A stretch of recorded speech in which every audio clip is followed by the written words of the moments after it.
Ugh, my voice is still a little rough today, so maybe that'll add to the creepy vibes. I don't know. Probably not that rough or cool. Sorry for the late start, but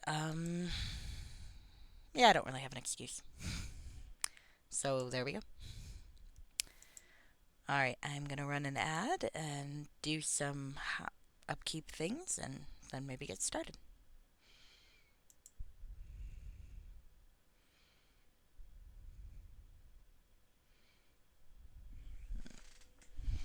Oh, and figure out where the hell I put my phone. One sec.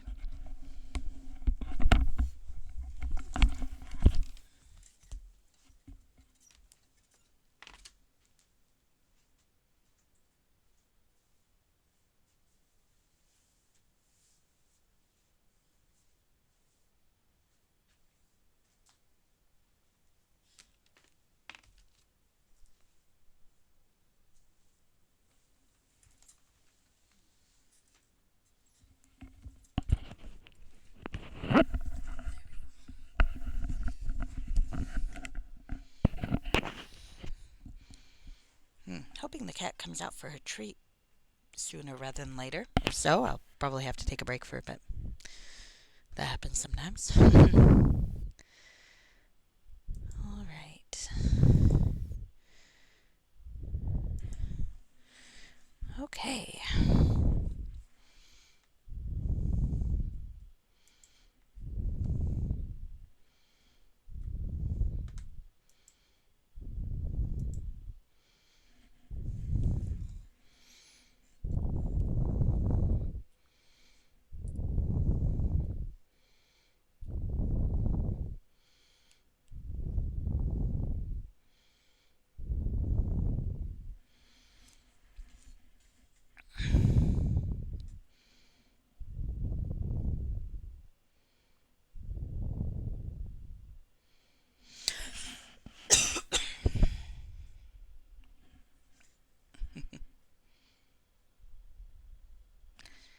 You're going to hear some gross noises from me as usual.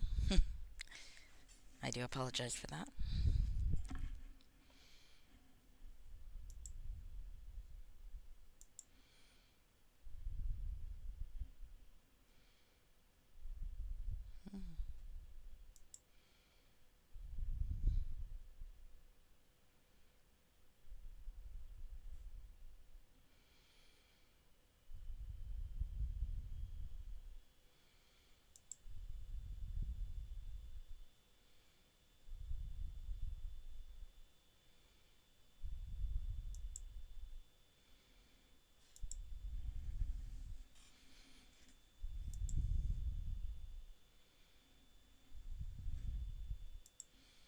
On your list of things to check out that aren't me, I believe that there is a mental health awareness raid train going on, and that's definitely worth a watch. I wonder if I can figure out where it is at the moment. I'm not sure offhand. Hmm. Where the hell is my Discord? That would help, huh?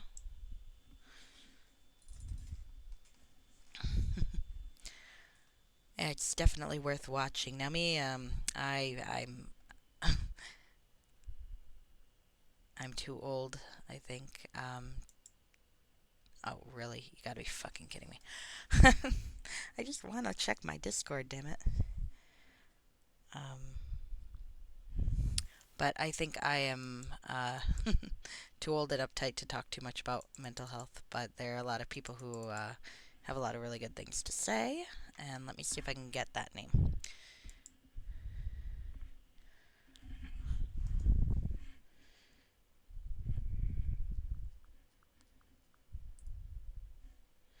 That and I lack self awareness.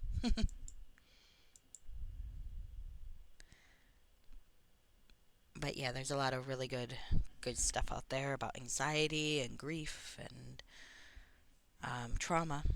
Definitely worth listening to folks who know what they're talking about. Unlike say me. Oh shoot. Oh shoot. All right. I thought Emmy had a schedule of that up on her thing. Ah, Okay, it is 10 p.m., which means it is 7 PST, yes? So it looks like the raid train is at Emi Divergent. Emidivergent. Not someone I know, but I'm sure that they have pretty cool things to say. So if you wanted to pop over there, I wouldn't resent you. Alright, so let's get started. Speaking of mental health, we're going into some sequel psychological horror here.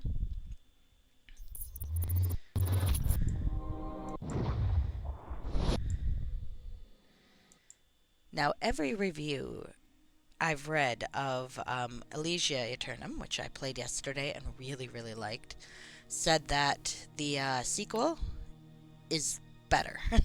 Much better, they say. Did I spell that right? Let's find out if I spelled that incorrectly. 1 second. Excrucio. What does my stream information say?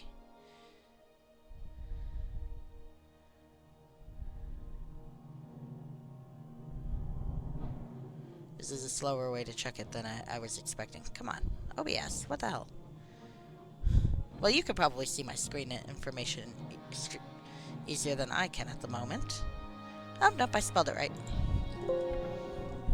Woo. I can spell things sometimes. So it's Excrucio Eternum. So, the nightmare behind you could never prepare you for the nightmares ahead of you. God, this poor guy is having a fucking time, isn't he? Sleepwalking through horrors wrought by your own hands. Struggling to save yourself from a force you cannot possibly overcome. The only constant you can rely on is pain. The only power you were given is change. Be you a savior or a destroyer. You must regain control over a life you will never have control over, or suffer forever. Jesus. Okay. That's an intro. Alright. Well, so let's see what my poor asshole here is going to do. Shit. I'm actually a little nervous now. Where is he? I have a lot of S names, don't I? Alright, Sebastian Ilestre. Let's, anything useful. Let's check out... Okay. Okay, I was just Get on them! Attack, I say! The backstory. Spoiled but not malicious, at least not yet. You've left your luxurious estate in search of some excitement. You might end up regretting this decision. Do I think he's regretted it yet? Maybe. Alright. So, let's play. Let's watch this indolent-looking asshole suffer some more. Last time, he got murdered. And that was the start of things. This time, who knows? Oh, fuck. That's interesting looking. Oh, shoot. That was cool. I wonder if that's symbolic. It looked like nonsense till the letters turned into the correct direction and then they were all readable. Maybe that's a key on how to play these games. And look at the puzzles. Well, there's the read me before playing, so that was useful last time. Pardon me. This module... Oh, goodness. Alright. For 1 to 4 players of levels 5 through 8. I am level 5, I think. This module contains adult subject matter with mature sexual themes and violence. Oh dear. Player discretion is advised. What am I getting into? This is the direct sequel to Elysia Eternum. It's suggested that you have played that module before playing this one. Characters will assume that you are the one who completed the quests there, and if you don't have the Infernus Eternum staff already, it will be given to you upon starting this adventure. If you're bringing in a brand new level 1 character, talk to the merchant to level up to level 6 and obtain some starting gold and equipment. I think I'm level 5. That could be a problem. Most scenarios have a variety of solutions. Explore and experiment. Often, you can take a valiant or more questionable action to get what you need, including attacking people. Many times you'll be thrown into a situation with no idea what's going on or what you need to do. Explore your environment to find clues. There is a gold penalty for death, and you'll be returned to a particular location upon oh, okay, this sounds like it might be worth respawning at some point to see what happens, because usually I just save and reload. Huh. Might be like Ultima 7 Serpent's Isle, where death at least once is ideal. Alright. Alright. Huh. So, do we have a journal entry? Not yet. Inventory. Let's see, let's see. My Infernus Eternum is here. Bonus sorcerer spells. Nice. I don't even have level 3 and level 4 spells yet, do I? I do not. So do I have them if this is on? Sadly, no. Too bad. It's pretty cool, but I can't quite use it to its best effect yet, can I?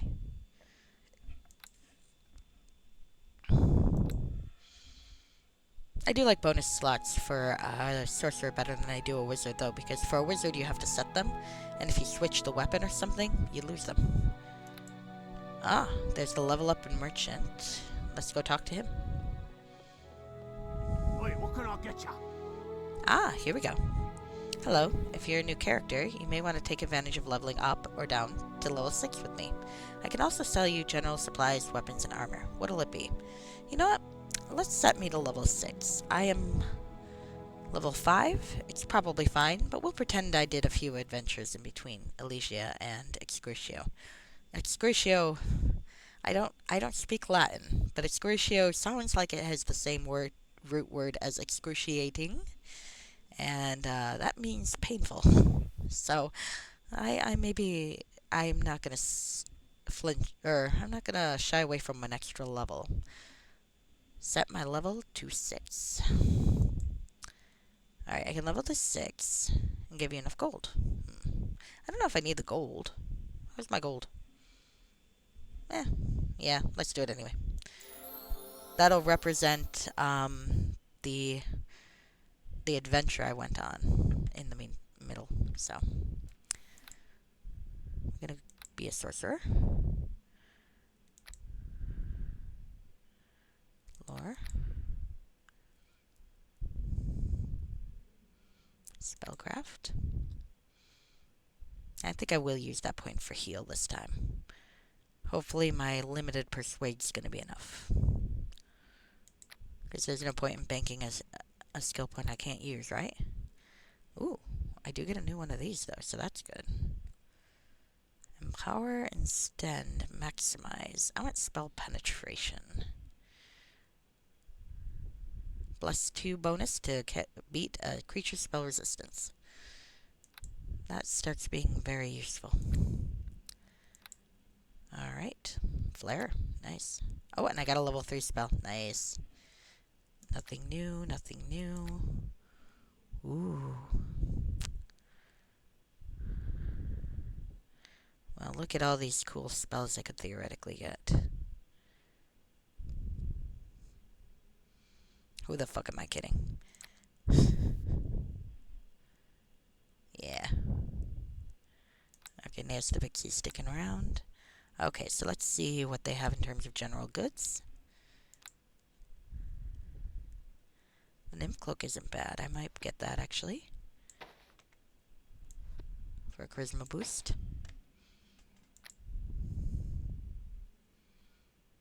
I got some staves. I don't think I need extra there. But a few extra potions would be quite good, I think. I haven't had inventory issues yet. What's the other? What can I get ya? Weapons and armor. Now we'll go stick with general right now.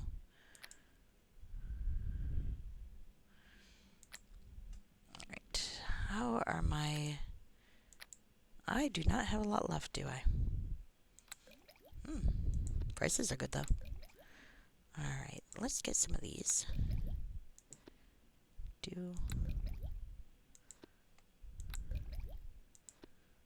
Watch, there'll end up being no combat in this And I'll be like, no, why did I spend all that money?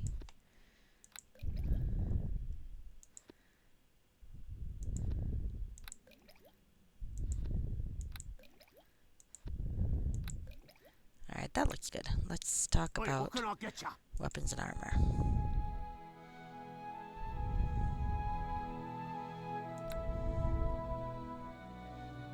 Nah.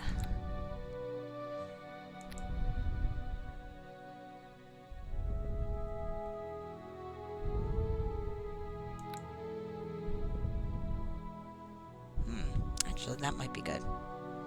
Let's get a better crossbow. There we go.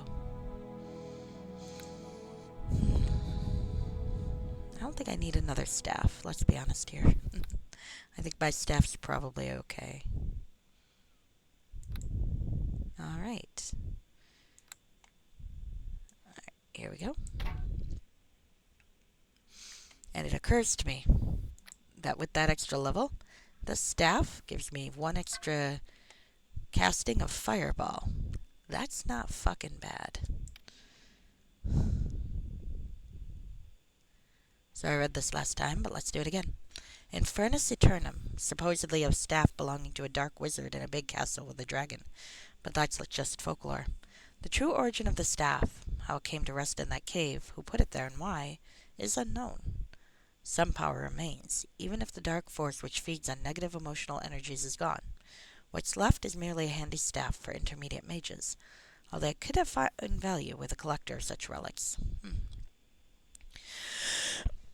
So I'm not thinking I'm going to finish this one in one night. Simply, I don't have the stamina to be up quite as late today. I have to go to another county tomorrow, and that's generally a thing to do. So, but we'll see. Okay, anyone else around here I gotta do? Nope. Okay, now I can click the door. Thank you, Level Up Merchant, for being there and being useful. Jet, something just happened. Journal updated. Well, let's read the journal. And there's someone on the hill. Oh, that can't be good. Uh-oh. Oh, here we go. Elysia Eternum. Weeks have passed since your triumph over the darkness within Infernus Eternum, the staff of guilt and woe. Having saved the spirits trapped within the Elysia Inn, you turn back to your routine questing and travels in the world. With the staff in tow for later destruction, sale, or just to keep it handy. It's yours as spoils to the victor, regardless of your intentions. Very little of interest has happened since then, wandering from town to town and achieving very little. That contradicts what I just established to give myself one more character level, but we'll leave that alone. Maybe I did a few cat saving a cat from a tree quests that gave me a disproportionate reward. So we'll go with that. Maybe I sold my tail at a tavern, and that's how I got the extra money. We'll go with that. That sounds like something this bastard would do. Or I wrote home to my family. You can hear my dad calling the dog in the background. One of the dogs. Okay. Alright, very little. Oh, yeah. On this particular day, you are heading to the nearest city, along a simple forest road toward the next city. Alright. Interesting. What is there to see alongside? I don't see anything in particular. Any corpses with unrecognizable features? I do not see one. Alright, well, I don't think I died, at least. That's good. I don't see my corpse. But there's a stranger. With a kind of creepy, vague face. Are you a good stranger or a bad stranger? Hello. I like the outfit, though. Look at that outfit. Damn, look at that character model. I like that. The pants, the jacket, that is cool looking. That actually looks a lot like what my character's wearing in my portrait. Okay. Anyway, a strange sight greets you as you walk along this road.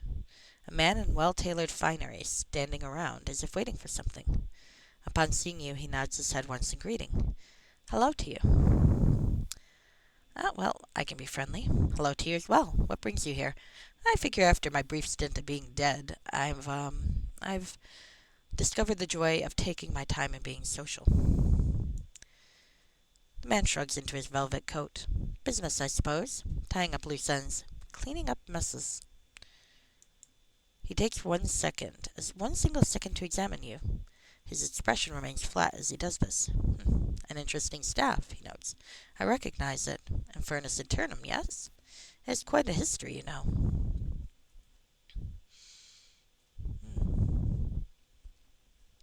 Something about apprentice and an old wizard and backstabbing and so on, yes? He should have chuckled just now. It felt right for the moment. Instead, his expression stays calm and stony. Is that so? I was wondering what story it had spread about his bait. Well, tame the staff, then. I see. I understand. Suppose I've kept you long enough. On you go. He gestures for you to pass, despite any unanswered questions in your mind. Okay, that's peculiar. He does seem to have a better knowledge of what this staff actually is than I'm expecting. I mean, I did say I might have sold the story of the staff. What? The fuck just happened?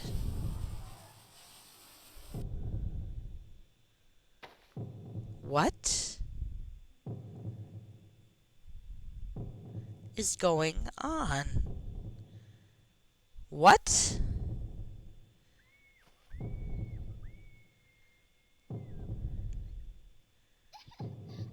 What?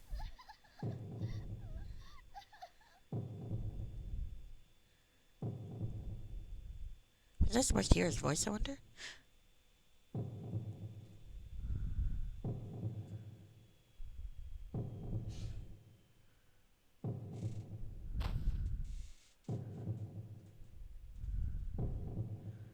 That looks like the inn.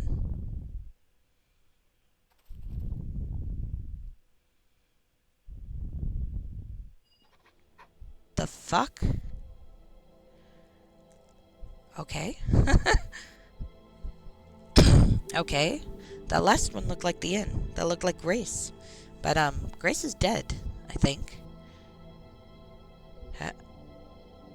That's a interesting sign. Either things have gotten kinky or something else. Alright. I've got journal entries. Let's see what the fuck those say. Is there a woman chained to a rock? Nightmares. Nightmares. Horrible dreams of pain and numbness, of murder and sorrow. You saw only brief flashes, but they have left you bewildered as you awaken in an unfamiliar place. What has happened to you? I would like an answer to that question myself, please. Question 2. You've awoken in an unfamiliar place, completely sealed away from the world, with no windows and no hints as to where you could be. This strange locale is unlikely to be friendly territory. You've been taken here against your will and priority. Number 2, next to finding out what's happened, is getting out alive. You can't be far from where you were abducted, right? Escape to safety. There must be a way out, if there was a way in. Okay. Question 3, the stranger. The last thing you remember before being knocked unconscious was the stranger in green. A fellow in fine silk clothes with an expressionless face, and cryptic questions about Infernus Eternum, and he knew more about it. There's no way he can't be connected to what happened to you. Friend or foe? Most likely foe. He may be a key to understanding this, but if he is a foe, and he overpowered you so easily, take care not to have a repeat of that incident. Walk carefully. Alright, so what the fuck? These shackles have rusted with disuse. Whoever they were intended for must have been either removed from the cell long ago, or simply had no further need to wear them. So probably not a sexy use of shackles, let's put it that way. But also possibly not me being shackled. So that might be good. There's a map. A full-sized map of the world lies strewn on the floor, as if the owner didn't care where it went after he had finished. There are red markings all over it, little scribbles and lines, some old, some fresh, none decipherable. Let's take that. Can I? No, can't seem to interact with it. Bookshelf. Oh, that looks like a new book. Hold on a sec. I need to make disgusting noises. Pardon me.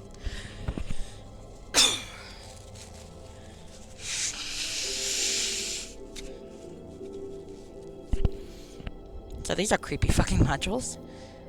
Practical Anatomy. It's a basic medical textbook. Nothing special. Bookmarks have been placed here and there on pages describing vital organs and human functions, with red scribblings on the marks. Now, when we say human, are we saying human as species or human like in general? Like humanoid. Nothing you can make out. There are a few drops of acid burns on the cover. Okay, we're gonna take that. Let's replace it. Maybe no one will notice it's gone if I replace it with a bad copy of Waterdeep. The Fragile Psyche. A psychology reference book. Do I know what psychology is? Apparently I do. However, this one has a distinct leaning towards causing emotional injury to another person through a variety of techniques. Not a magic spell to be found in the pages, just theory upon theory about how to shatter the mind. A few bookmarks are placed here and there, particularly on entries about the nature of self. I'm pretty sure I know who I am. Well, my character didn't. I mean, I'm fine. Let's leave it at that. Well, I do appreciate these. Pain share. What the hell? The purpose of this arcane device is helpfully printed along one edge, in letters clear enough for anyone to understand. Transfers life force from self to target. Can also revive recently dead. Although psyching the life force from your body isn't pleasant, the healing factor may prove useful. Special powers vampiric healing. Unlimited per day. So, it sounds like it will help me heal other people. Oh, that's good, I guess. If there are other people actually here, yeah? Okay. Anything else in here to look at?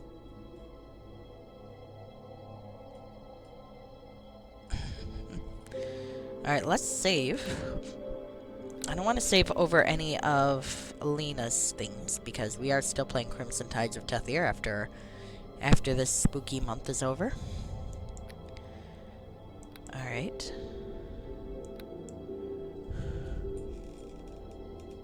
What the fuck? So am I in an asylum? I didn't think Faerun had asylums. I mean, I guess they could. I'm not really aware of how mental health is treated on Faerun. I just kind of assumed it wasn't very good. There's a guard. Knoll. Knolls are generally kind of unfriendly, but this one doesn't seem to be too bad. They are usually intelligent. There's someone named Lori. And there's some things around. There's some doors. Well, let's learn our lesson from, what's his name? Not entirely sure you're in Faerun anymore. That is very true. That is very true. So, I learned from Penderson last module that maybe I should explore before doing the final option of any, dialogue and fighting. Because I still think giving him his short sword might have snapped him out of it without me having to kick his ass. So I might... Let me explore a little bit around before I talk to them. Oh, well, we're taking these. And some books. I should have bought another bag. Okay. Negative energy to harness and control. It's a highly technical tome about controlling the flow of negative energy-based spells. It's well thumbed and has a few bookmarks with feminine writing on each one to indicate which chapter they mark. Okay. Practical Morality by Professor Fairlight. A fairly dense philosophical read. It sets out to prove that in real-world conditions, absolutes of evil and good, law and chaos will never truly achieve what their extremist goals desire. extremist good. I've never really liked that particular take on neutrality. It's like there are very rare situations where going the good route is going to be detrimental all around. Usually that means a vast misread of what good actually means. Like lawful stupid paladins generally, I in my opinion, are a misread of how that works. But we'll see. I mean, it's like folks who argue in Star Wars that there must be a balance of good and evil to be balanced, or Sith or Jedi, and that's not how that applies. Sorry.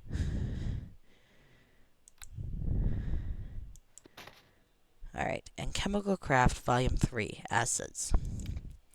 Part 3 in a series, but the other parts apparently weren't important to whoever stocked the shelf. This book details a number of different acids, all with corrosive properties, but some more subtle than others. Some even act as slow poisons to rot away the human body from inside. Oh, that sounds fun. All right.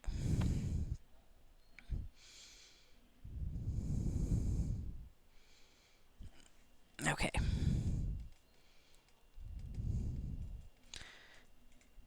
That sign says Laurie's chamber do not disturb, so I'm definitely going to go in there at some point. But let's talk to these people and see if I can get an idea of what's going on. Mr. Guard, will you talk to me first? The hyena-like Noel woman is busy cowering before the woman to talk to you. Okay, damn. Laurie. She's also in green. That's probably a bad sign. No description. Greetings and well met. A woman in green appears to be scolding the cowering Noel. I don't care if he smashes everything in the building. You do not bother the master for something this trivial. You shouldn't have bothered me for that matter. Let the crybaby calm down his own. She turns to you. And what, pray tell, do you want? What's going on here? The woman lets out a tiny snort. The freak is simply throwing another's attention. Yeah, pardon me. Chaotic neutral is the best alignment. Haha. There's something to be said for that. Okay. The woman lets out a tiny snort. The freak is simply throwing another of his temper tantrums, all because the good doctor decided to take away his little fairy plaything. Honestly, this would be much easier if he was rendered as mindless as you are. Maybe if you gave him back his plaything? She rolls her eyes. He has no need of the thing. Let it rot in the waste containment area for all I care. The freak will either cope with it or commit suicide. I could care less which he picks. She glances away. I'm going back to my chambers. Please tell the Knowles to stop bothering me with this nonsense. So she seems to think I have some sway over the Knowles. A thought occurs to her, pausing her departure. Actually, do me a favor. Not that you have much choice in the matter. Go see that wretched Knoll rag underneath the asylum and fetch a pit termite. Maybe it can clean up the broken furniture and splintered wood in there, even if it sadly has no taste for the fool who caused this mess. So you're kind of a dick, lady. Her business here complete, the woman turns sharply on one heel and marches off, before you have a chance to respond. So, I mean, I'm clearly a prisoner here. I don't have a choice. She knows who I am, has called me mindless. Now, as far as I know, I'm not amnesic. I know who I am. Or do I? I'm a prisoner, but she seems to think I've got some sway over this Knoll guard.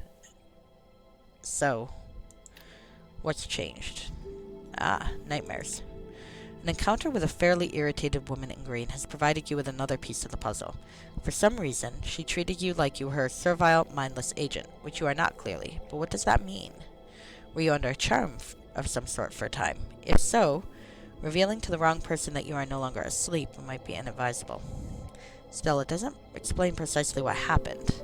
More answers around the corner with luck. Now, she didn't seem terribly shocked or aghast when I made that suggestion about the plaything, so I'm clearly not meant to be like entirely yes ma'am, no ma'am, but I should still be cautious. Clean up the messes. You've been ordered to seek out Rag the Knoll and fetch a pit termite. Apparently it's capable of devouring wood, which will be handy for cleaning up broken furniture. I'd like to put it in her bedroom. Alright, so let's start looking around. If anyone asks, I forgot how to get to the basement. Alright. Alright, this seems to be a closet of some kind. Meat closet? I hope that's meat. Alright. I feel like this one's probably the door downstairs, but we never know.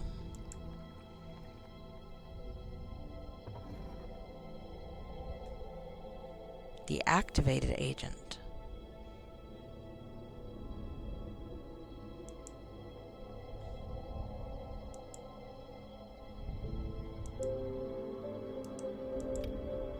A construct of pale flesh stands here, lifelessly staring straight ahead and unresponsive to external stimuli.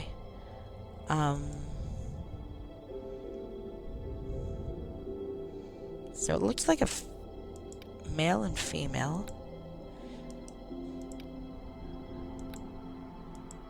At least presenting. I'm not gonna...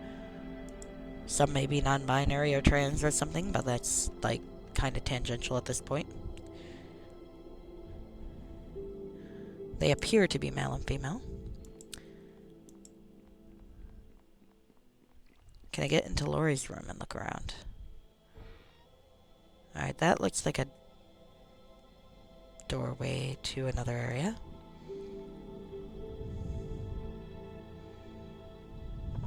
Ah, this is room, so that must be to the basement. Oh, and that's that fellow. Let me look in his book pile. Practical morality. Is that the same as what I've got? It is the same. It's the 5th printing. What's mine say? Yep, 5th printing. I don't know if I need another one, but I know where to get another one then. The Fragile Psyche, Black Lore's Guide. Okay, that looks just the same as the one I had in my chamber, didn't it? But there's a difference in the name.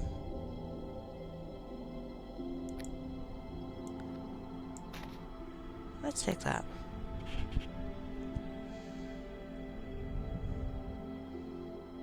Alright. Let's talk to this guy. Hopefully he won't attack us.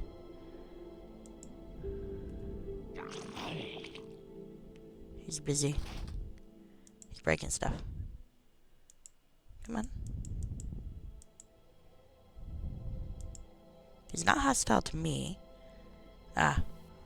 A monstrous pile of flesh crammed into a hard black shell lurks in the shadow here. The nameplate bolted to his armor reads Fury. His steel-helmed head turns to look at you once, a fleshy hand tensing around his weapon, but decides you're not a threat right now. So he ignores you, as he looks for something else to bash. What seems to be troubling you? The hulking figure, solid shell helmet, and goes downward to some rubble at his feet. The only reply he offers, aside from an all-over body tremble, muscles tightening with an audible sickening sound. What's down here? In the rubble you find a small scrap of parchment, torn from some book with the words faint and fading. Drawn on the paper with a charcoal marker is a crude representation of a fairy, with the word faith below it. The F is backwards. It's covered in glittering green dust, too. A fairy, and this might be fairy dust. Did you have a pet? I'm not sure what I think about referring to a fairy as a pet, but okay. The metal shell around Fury's head twists left and right, shaking his head no, and from within the shell, a raspy voice, not used to speaking, and only managing great difficulty, echoes 2 words, friend. Gone, gone. He shakes with anger at the thought. Okay.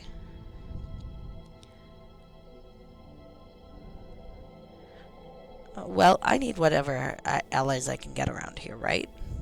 Do you know where your friend's gone to? I can help? It takes a full minute for him to regain the composure to speak. Neck muscles bulging in the thin gap between his helmet and his armor. A tris sound, then finally a vowel, and a word that might be trash. That's all he can offer you, too deep in his rage to keep his thoughts together. Okay, do you know what happened to me? He has no reply. I'll take that as a no. He seems to nod a little, a tiny amount of bobbing to his head. He doesn't know anything that would help. Nice redecorating job. Fury makes no sound in response. Whatever rage prompted him to destroy the furniture in his room has passed, for the time being. You get the feeling he could return at any moment. I haven't noticed any voice acting in this one. Hey, Rashke, do you know if this one's supposed to have voice acting?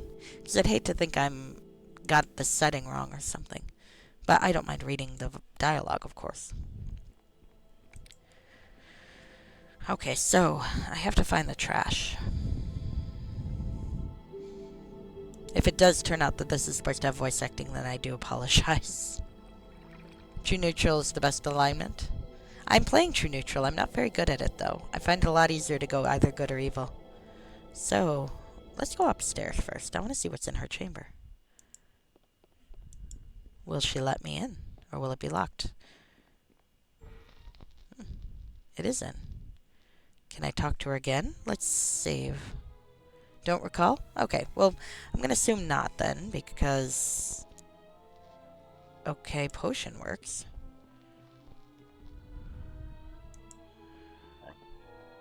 Well, this might be a bad idea, but let's talk to her. Greetings and well met. Lori looks at you with absolute disinterest. What do you want now? Why did you call me mindless? She eyes you with clear suspicion. Possibly not a wise thing to say, given your precarious situation. If you have to ask that, then you truly are mindless, she decides. In more than one respect. Leave me be. I have no interest in a broken toy. Okay. Let's reload. I'm gonna not ask that question.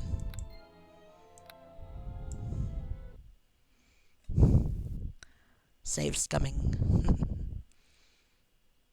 Well, I think I would try to find that guy's fairy anyway because this lady's a bitch. But, I feel bad saying it's a toy if it turns out to be a sentient creature. Greetings and well met. What do you want now? Is there anything I can help you with? She considers you for a moment, sizing you up as one might a piece of meat, but shakes her head in the end. Uninterested. No, you can't help me with anything. I think you'd be better off helping yourself. I want nothing to do with you. What's that supposed to mean? You really think I don't see through you? She asked with a smirk. Well, I'm well aware of your state of mind, your rather alert state of mind. You don't mask it very well, but it's not my concern. I've never cared for you, but I'll leave you to your fate. Your master will discover the truth sooner or later and put baby back to sleep. I don't understand. I'm still under his control. She does seem to know. The lady gives a short, shrill laugh, transparent like glass. Now be gone from my sight. I'm done with you. Okay. Her room has shackles too, though. That's interesting.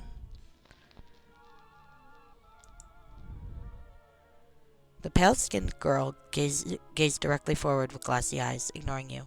If there's any sentient thought in her mind, she's giving her signs of it.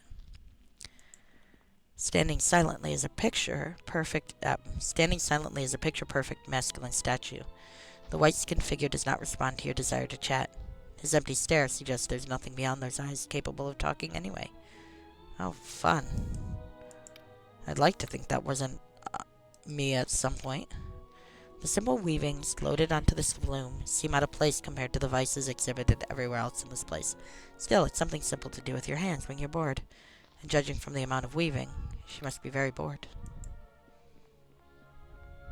That's interesting.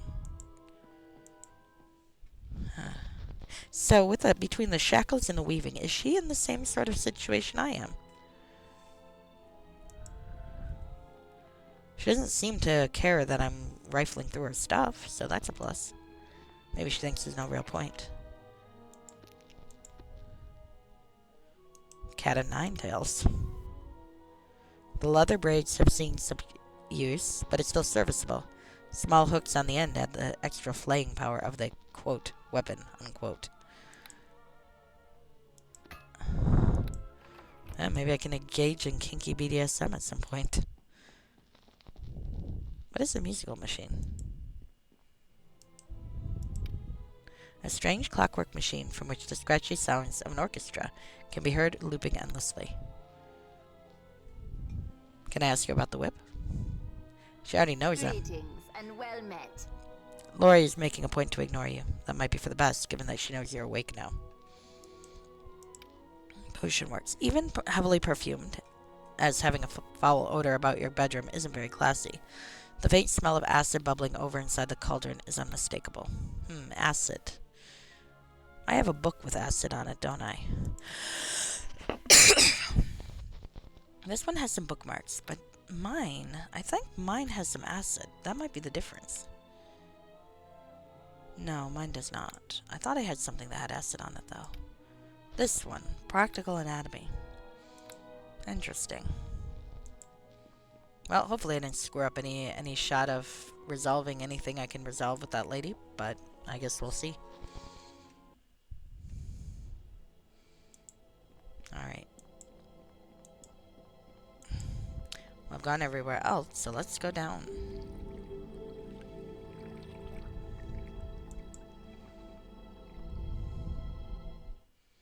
The Eternum Asylum.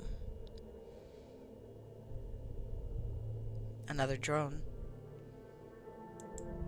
The Knoll spares you a glance, but isn't interested in chatting. Not that you understand its language. Agent quarters. Okay. So, I'm an agent. Presumably, Lori is an agent too. Even though she's got a swankier area than I do, there's still shackles on her floor. There are deactivated agents too. She knows what's going on. I do not. And Fury is up in the agent's quarters too. Does that make him an agent? The way she talked about him, it didn't sound like it, but... What the fuck is an agent? A simple hanging sign, written in very big words.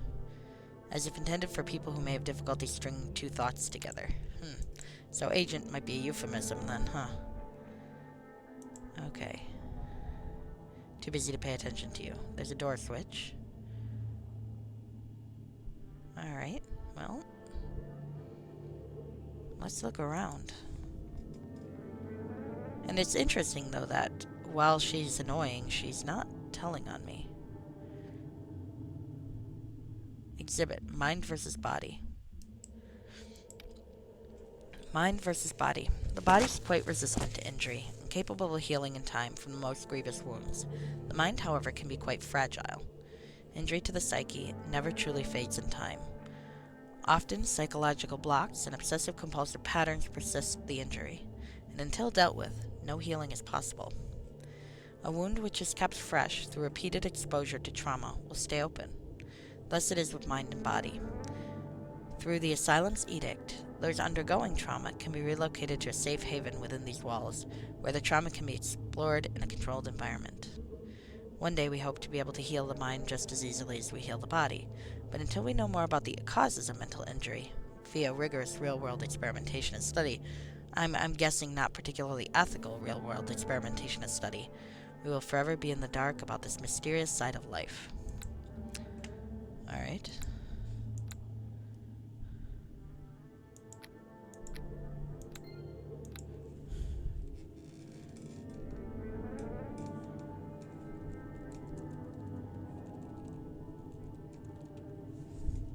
Some dubious ethics here.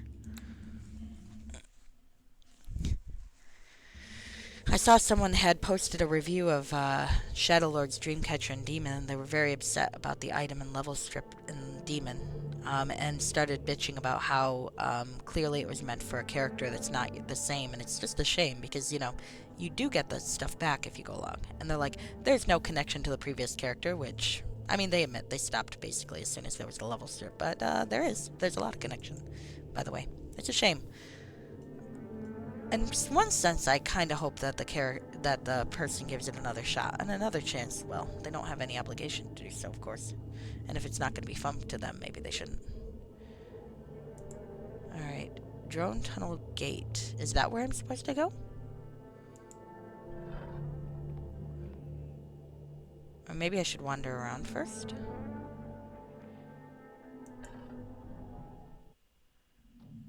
Ah, this is probably where I'll find that knoll they were talking about. I suppose I can look around and then go back up and look around there before doing whatever it is with Rag's thing. Knoll drone? It's ignoring me.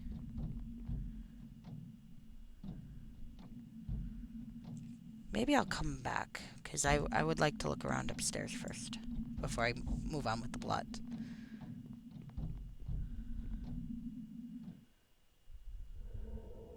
So I know where I've got to go. I'm going to put a note here.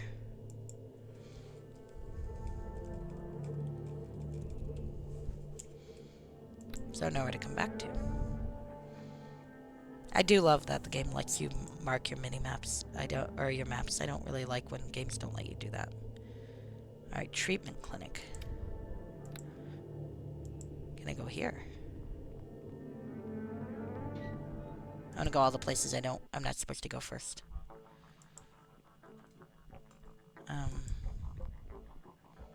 Floor lever. An inmate. An Iron Maiden? Putting the Excrucio into Excrucio, huh? Is that a guillotine? Wait a second.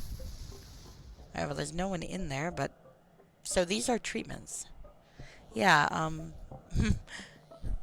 medical ethics apparently aren't a thing. What kind of treatment can you get through via guillotine? Come on. And there are errors here. Lenore. That's someone with a name. Can I talk to her? And poetry books. Edgar Allan Poe reference, or what? A distressed woman leans against the wall. Eyes shut and hands over her ears, trying not to listen as you approach. Sa kele nia tosi, she mumbles to herself, a thick gibberish that doesn't seem to be any sort of structured language. Has... No. Inhe... no, doesn't read backwards. Is it transposed, do you think?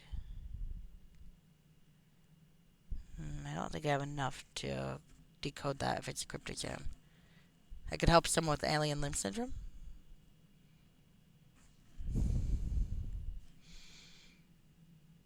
I feel like there's a better option than a guillotine even there. I really do.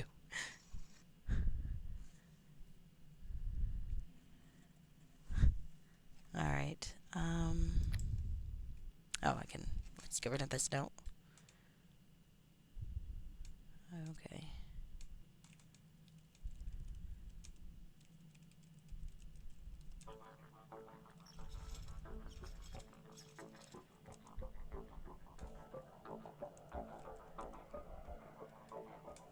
Okay.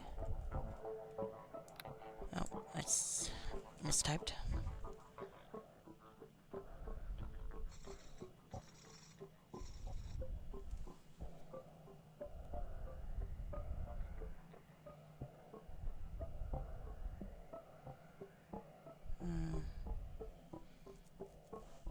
Not too wise. Is that a transcription code?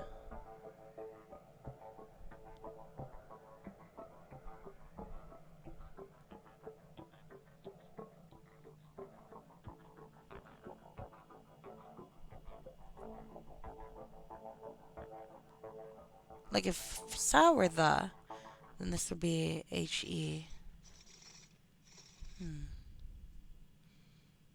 I don't have enough to figure it out. Okay.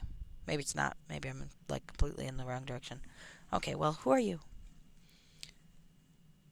Talio Relo Sikpu, she exclaims in frustration, shaking her head. She tries to mime something to you, covering her ears, covering her mouth, but can't seem to communicate.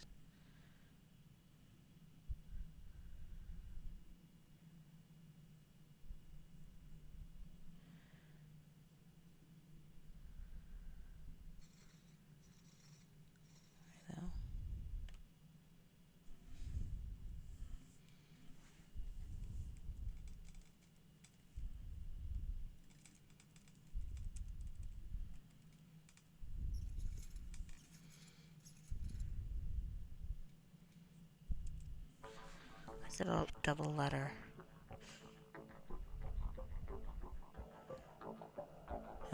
Anyway, just in case. What's wrong? With a sigh of desperation, she slumps against the wall, refusing to answer. It wouldn't be any good if she tried. You can't understand her. Did you write these books? She does understand your brief gesture to the books and nods vigorously, hoping you ask the question you in fact asked. Lierco ai siete. I hope he pop and gives up, knowing it's futile. Okay.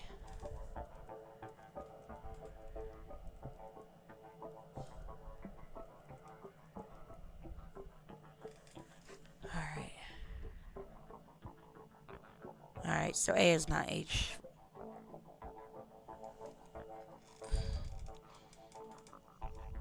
Yeah, that was my first thought, but...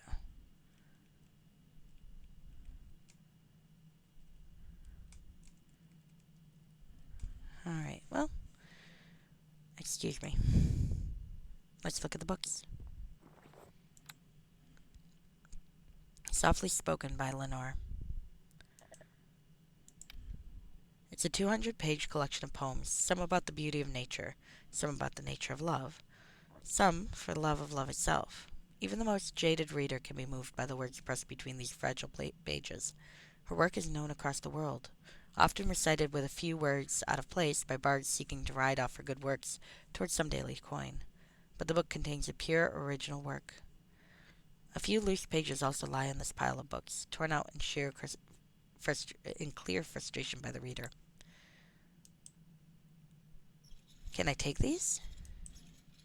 Would she get mad? A page torn from a poetry book by a particularly frustrated reader. The poem is as follows. It is not commonplace these days to laud an eyebrow to the skies in scanning poetry, but I so love your clear brown gaze, and I wish that I could be your eyes and know the things you've seen. That was that one. A page torn from a poetry book by a particularly frustrated reader. This particular page has seen some massive tearing damage, making the poem hard to read. What you can make out is, the world of words is, 'tis there I seek, the balance, this.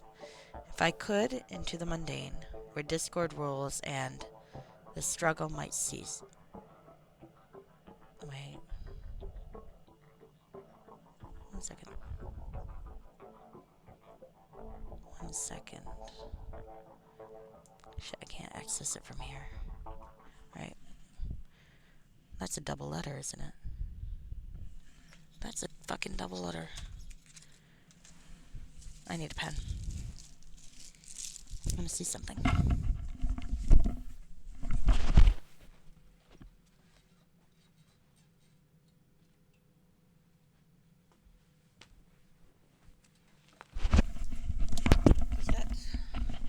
Does that track? Okay, 1 second. It's D-R-U-G... Nope, it doesn't. Too bad. No. Okay, doesn't track. Alright, what's the other one? A page torn from a poetry book by a particularly frustrated reader. The poem is as follows. Words are like water, fluid in nature, boiling with fury or frozen with scorn.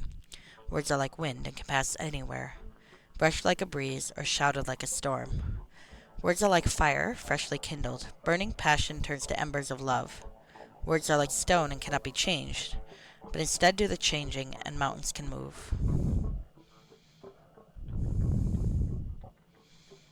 I think I'm going to borrow these, but I'm going to put them here so that I don't lose them, because I might want to give them back to her.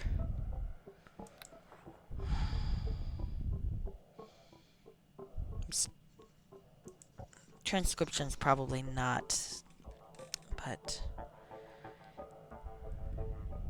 just scrambling maybe?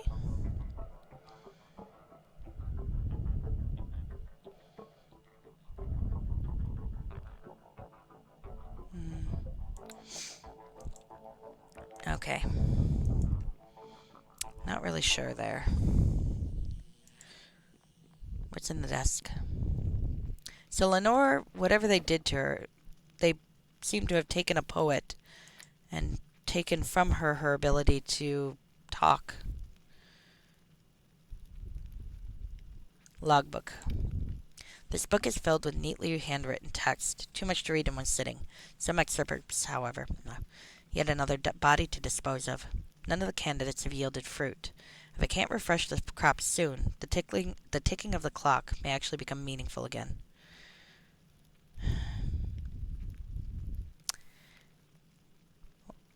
Promising, but didn't hold up well to even the most basic fears. I will not forge a link until I'm certain they can endure. What would be the point otherwise? A candidate for what?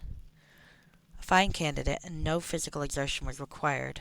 The wave which continually threatens to engulf him will be enough, with proper guidance, through a psyche probe session. Inner demons will do my work for me. I bet this is how he's making agents. She has become absolutely pliable, submitting to anything no matter how base or degrading. That's Lori. I bet you 10 to 1. I will cut back on the violation. Her will is broken, which is all I needed. Anything further would be pointless, as much as it may please my immature apprentice. Apprentice is finding too much joy in these rooms. She doesn't seem to understand that it's all a means to an end, and not an end in itself. May need to abandon this experiment, as she's also unsuitable for a link. Time will tell. Or maybe that's Lori. So there's a woman being tortured. Maybe that's Lenore?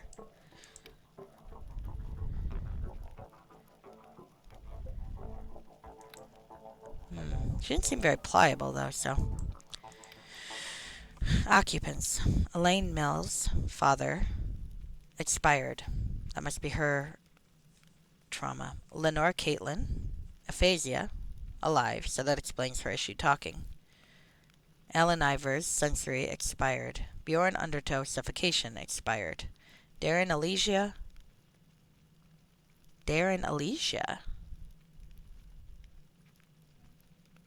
Is that the fucking father? Was it Darren? What the No, it was Daryl. The father's name was Daryl. Wasn't it? Well, that's awfully close. And Gwen Alluran, rape, expired. So that's source of trauma or fear. Poor woman. Okay, we're taking that. And subject report Mary Smithers. Report on possible subject Mary Smithers. Mary has great potential. She has two fears which can be exploited: fire and her family. Initial testing using family as the basis of pain is promising. I informed her I had taken her 4 children prisoner, and any torture she refused would simply be shifted to them. When I burned her youngest daughter to death before her eyes, she became compliant. Oh, fuck. Of course, I had no real need to keep her children around for this purpose, so an illusion of the burning child was utilized. Well, thank goodness. As the potential subject believed her eyes, the impact was exactly the same. She had assumed that I was telling her the truth when I said her other children were my prisoners. Since then, repeated exposure to fire and superficial skin burns have been employed. The pain arising from the conflict between these two desires, the desire not to be burned, and the desire to save her family. As long as she believes she has to subject herself to me in order to save them, her suffering will prove a continual source which may be suitable for the harvest. However, her psyche appears fragile. Pushed too far, and she may become unusable. I will not link until I am certain she can withstand a balanced, stable state of emotional agony for many years to come. Okay. Alright, not what I was initially thinking. Sounds pretty fucking gruesome. Okay. Daryl Alicia. Father? Uncle? Hi there. Oh, it's Daryl, not Darren. Darren must be a typo in the book. Or maybe he got the name wrong. Huh! It's the father. It is. Leaning against the wall of his cell is a figure quite familiar to you. He fucked over all of his children. Daryl Alicia, previously only seen in the memories of those who died at the Alicia Inn. He stands here in the flesh, staring at the opposite wall and humming under his breath. Daryl Alicia, I presume. Your words don't seem to reach him as he hums a sea shanty and stares vacantly ahead. He's closed off to the world around him, unresponsive. Penultima after this for the soul breach? Fucking maybe. Hi there. How did you get here? Nope, doesn't ring a bell. Hi there. I have news about your family. Well, maybe I won't punch him after all.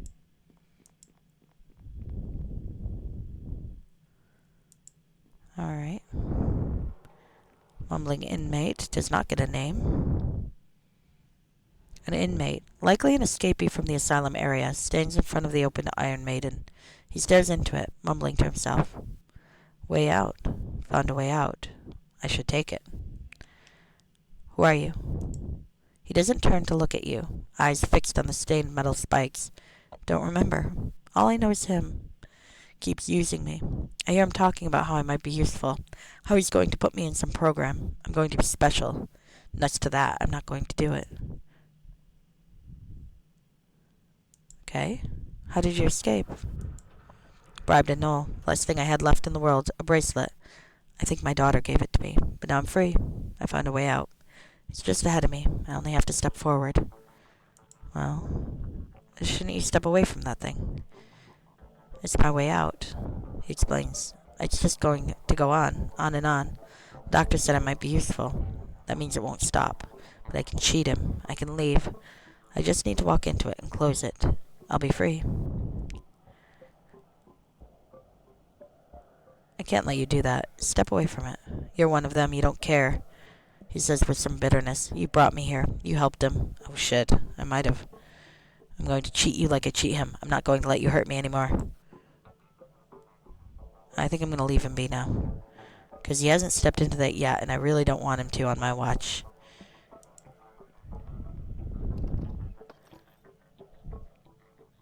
Braided whip. Those are heavy. If I take the corrosive blade... Oh, fantastic.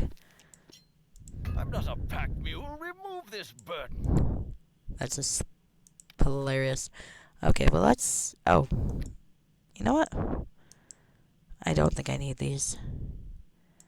Let's drop that. I'm not a pack mule. Remove this burden. If I knew need it for some reason, I know where to find it.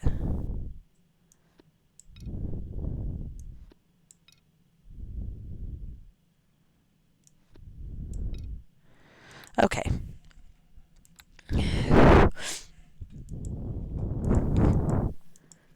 Alright.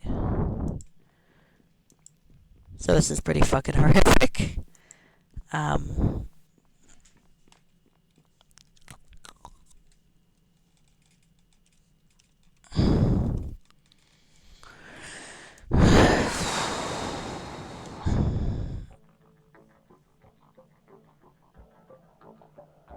Yeah.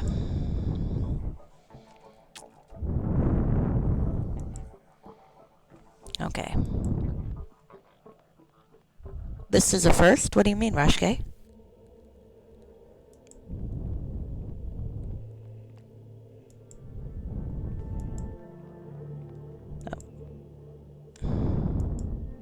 Oh, me leaving something behind in a... No, I had to do that a few times in a hunt through the dark. You might not have been there for that. Exhibit mental health agents. Can I get in there?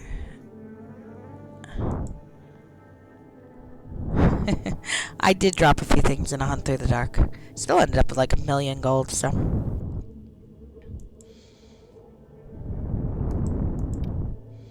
A statue of a man wearing a uniform similar to the one you woke up in stands here. Exhibit mental health agents. Mental health agents. The Eternum Asylum employs two classes of workers. Gnolls, who do not require much pay and thus don't strain the taxpayers' purses, and agents. I mean, you still can, I guess. I can go find the video and move back over it, but... Most agents are simple flesh golems. Thus, they require no feeding or care, and no money to support.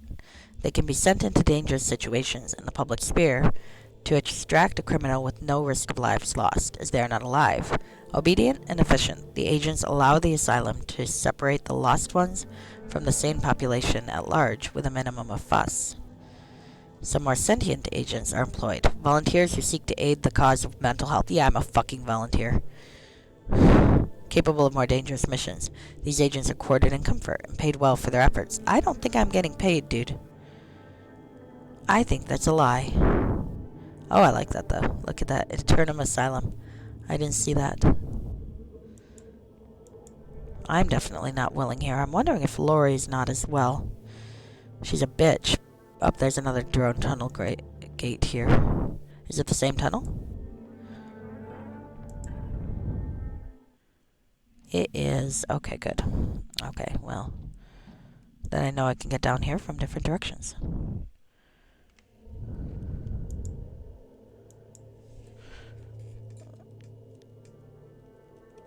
Okay.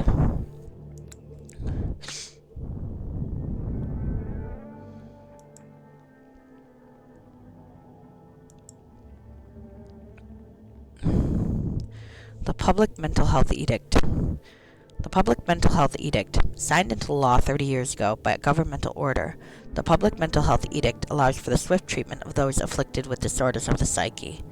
Working together with a team of experts, including Dr. Mortis, founder and operator of the Eternum Asylum, the edict is part of an ongoing effort to ensure public safety.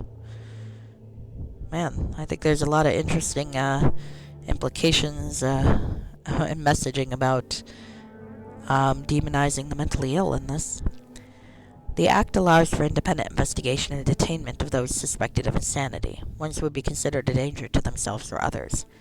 Agents of the Eternum Asylum can isolate and relocate any citizen in such distress for proper treatment by trained psychologists. The rapid process involved ensures that those with afflictions have less chance of harming others before being separated from civilized society. Yeah, I feel like this is not the way to do this, in general. Mission statement. The Eternum Asylum for the Criminally Insane. Bring us ye troubled souls so that your pains can be washed away. Director Dr. Mortis, nurse on duty, RN Lori. So Lori's not an agent, she's a nurse. She still has those shackles in there, and the weaving, though. Oh, did I hear a squeak?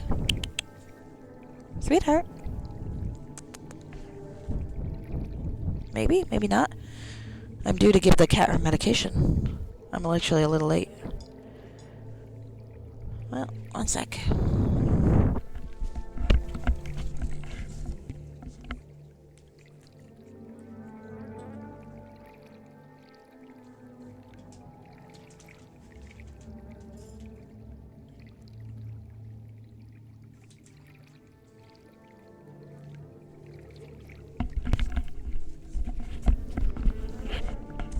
Took an accidental nap during the usual time, but that's okay. Being a little later. Well, no, probably not. It is kind of depressing how little things have changed in 20 years, huh? Alright. Welcoming sign. Welcome to the Eternum Asylum for the Criminally Insane. My cat's doing well, by the way, according to the vet. I basically have just been told to use up the medicine that I've got for her. And just keep an eye on things. No flare-ups means she doesn't have to go back to the vet for a year. Woohoo! But, unfortunately, I slept through my usual time I give her a treat, so hopefully I can catch her sometime tonight. I think I will. She usually comes out a little bit later. Alright. Please present papers to the clerk on duty. Do not attempt to open security cage without authorization, as use of deadly force against any intrusion has been approved. I mean, to be fair, they generally frown against this level of experimentation without consent.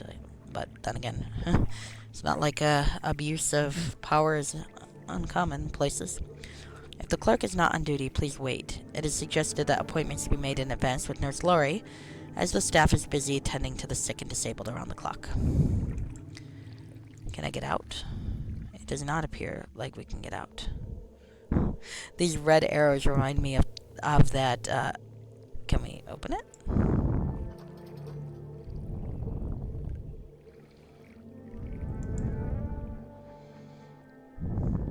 Oh, can I leave?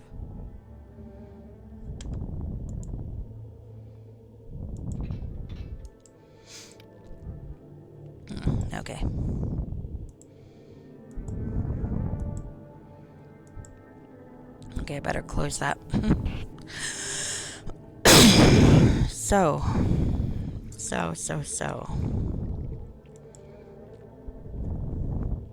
I'm essentially a mind-controlled orderly is the gist I'm getting.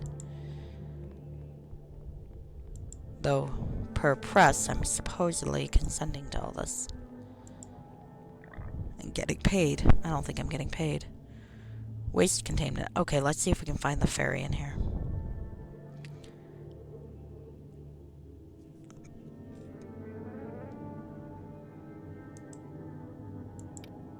What is the root of mental disorder? Doctors and nurses at the Eternum Asylum are well versed in modern psychology, often using the human resources available for theoretical research projects. The more in-depth the work between doctor and patient, the more we learn about the dread disease of insanity. In the words of Dr. Mortis, whose name does not make me feel particularly good about this whole situation, the majority of disorders deal with perceptive alterations of the self.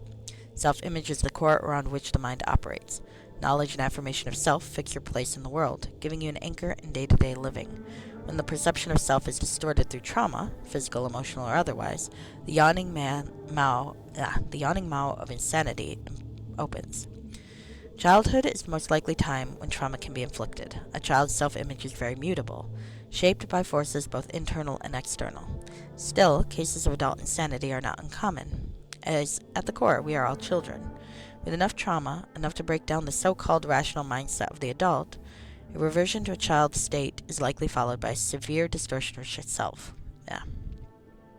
Through my research at Eternum Asylum, I hope to one day get a fix on all forms of insanity, how they are caused, how they persist, and what can be done with them, and about them.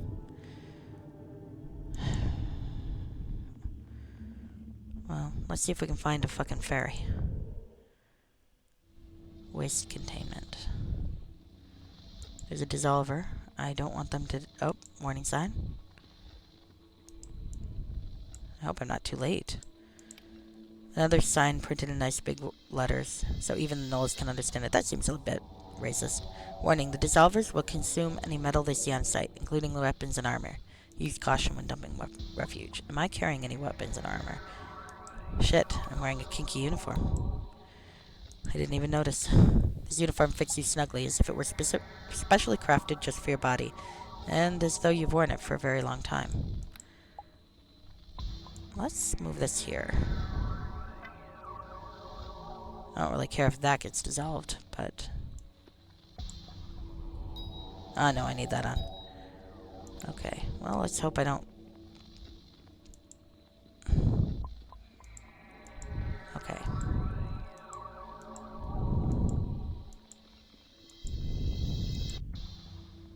Discarded equipment. Wait.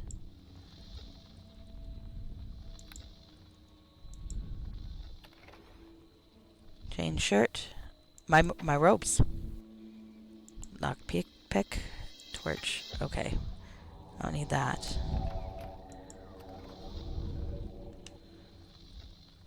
Elven clothing. Broken longbow. City of Neverwinter. I like that. Potions. Okay.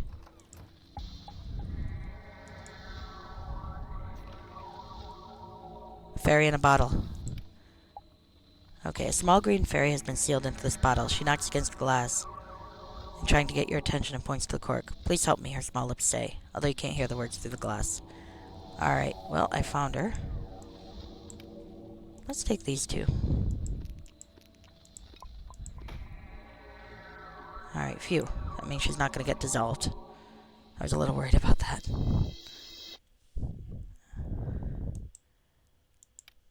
Alright, let's see. Can I talk to her?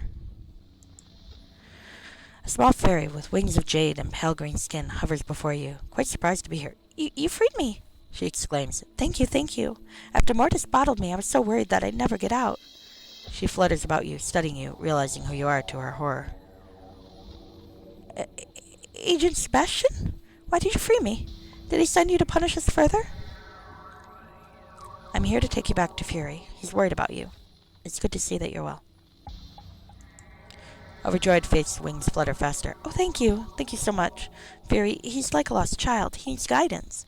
I've done my best to teach him good from evil, to control his rage, but without me I fear for what he might do. If you bring me back to him, I'll be very grateful. Only happy to. She does a mid-air curtsy. Tap the glass on the bottle when we're in his room, and I'll come out. The fairy fades from view, reappearing back in the bottle for now. Alright. Alright, I'm probably going to do some additional searching around here first before we go there. You find Faith right where Fury indicated she'd be, in the garbage. She's relieved to hear that you're aware of her plight, and has begged you to help reunite the pair. Bring her bottle back to the agent's quarters, and uncork it nearby Fury. Okay.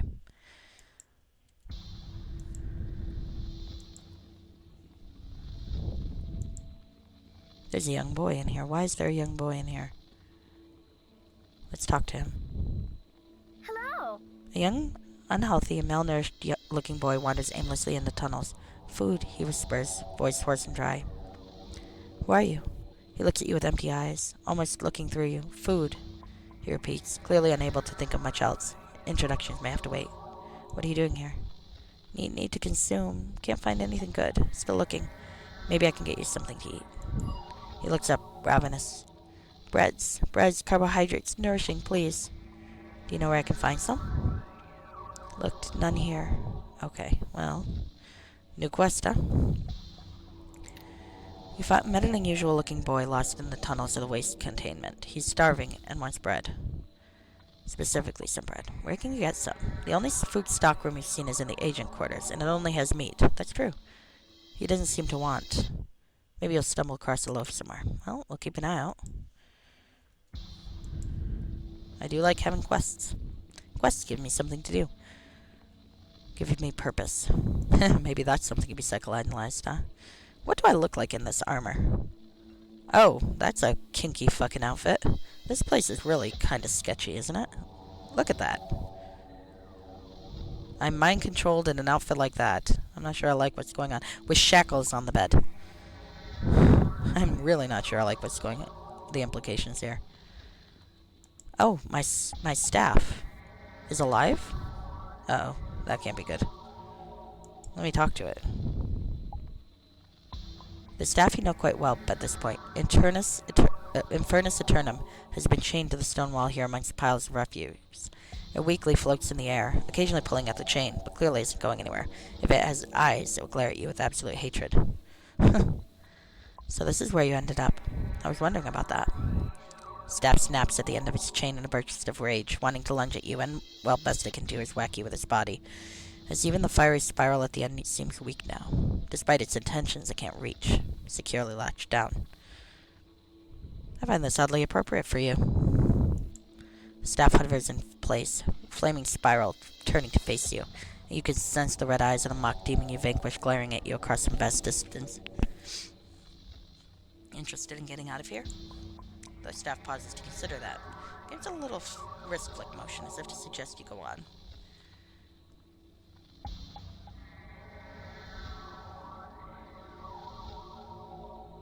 What do you give me if I let you out?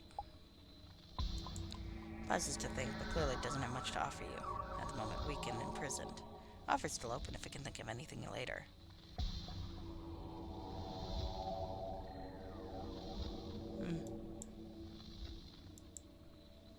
So can I get it out of here? I could destroy you. Doesn't sit well. Pretends to sulk. Okay.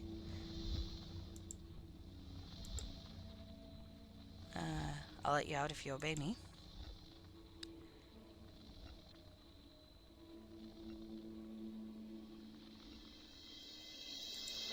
Alright. We're gonna go with this one. Cycling around a little bit. I don't have a way to let him out yet, though. It is evil, and helped murder a bunch of people, but on the other hand, it is possibly worth noting that,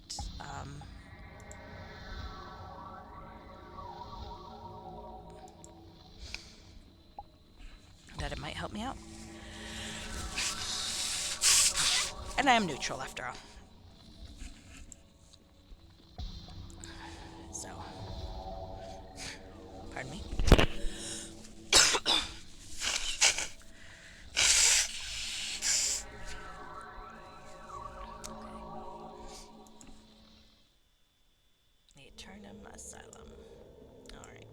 I've got a ferry. Let's continue looking around here to see what we can find, but I'm gonna save a hard save here. No, I'm not there. I don't want to export. Elegia. Elegia. Sorry. Alright. That way, if I lose the ferry, I can go back. Got a ferry. Alright. Holding cells. Okay, that could be interesting. What do we have in a fucking holding cell? Oh. Holding cell, that could be interesting. What do we have in a fucking holding cell? There are people here. Holding cell guard. A lone guard stands vigil over this holding cells, or at least slumps vigil, against the gas lamp, clearly quite tired. He starts a greeting to you, noticing your approach, as he keeps one hand on the ring of cell keys at his hip. Long hours? He grumbles a bit, shaking his head like a dog. Hours big long, but Rags say we gotta play long till we get out of the contract, so gotta stand here big long time, at least till Rags say otherwise. I need access to the prisoners. His eyes grow a little cross-eyed as he tries to remember his order. Doctors say no one opens cells, not even agents, just him. Not even doctors, doc in training. Sorry. As you were. I'm not gonna sleep spell him yet. Maybe. I feel like that might be a little much to do right now. But let's talk to people. Shizu. Hail and well met. A young woman wearing foreign clothing meditates in the cell. Upon noticing your desire to speak, she returns from her focused state. Do you require something? She asks in a voice that is simple and calm. Who are you? She gives a quick bow. Not one native to her culture, but one she believes you recognize better. I'm Obari Shizu, masterless assassin, but with the training of a particular society, and my brother, the venerable master Obari Hideaki. You are a tool of the one I was sent to kill, yes? Although you no longer seem as numb as you were when you caught me. The Black Lotus Society. The tattoos gave it away. I thought no one leaves this society. Now her lips formed the tightest, smallest of frowns. It was a matter of dishonor. They felt it would be greater punishment to force me to live with this dishonor, rather than to allow me to commit suicide. And I will speak no further on this subject. My mission against Mortis is my own, not one of the society. Interested in getting out of here? No, I have a mission to complete. Until Mortis is dead, I will not rest. I will bide my time in the cell if need be, until the opportunity presents itself. Once that matter is handled, I can leave on my own terms. I need no key to leave either this cell or this madhouse. Alright, well, interesting. Can you show me how to leave the asylum? She perks an eyebrow. As a tool of Mortis, surely you can leave whenever you like. Or does he not let you out to play? I do know of a means in and out of the structure, but why should I show you? I can aid you in slaying Mortis. This interests her. I trust you say this as a warrior of honor and not as a backhanded insult because you feel I am incapable of achieving this goal for myself. After a moment's consideration, she nods. As long as you do not interfere in my matters, I suppose it can't hurt to show you the way out. I will not join you. My business here is not concluded. However, as you see, I'm locked away. Let's consider this a test. Find a means of opening this door, break it down, or pick the lock if you have the skill, though I doubt the guard will appreciate that. The knoll there has a legitimate key. Perhaps you can obtain it by means of your choosing. I leave the rest to you. You don't trust my word? I will never fully trust you. It would be inconceivably hazardous for me to do so. However, if your word is sincere, then this tiny test should not cause your convictions to waver. I wish you luck. Okay. Interesting. Alright, there's another person here before I finish.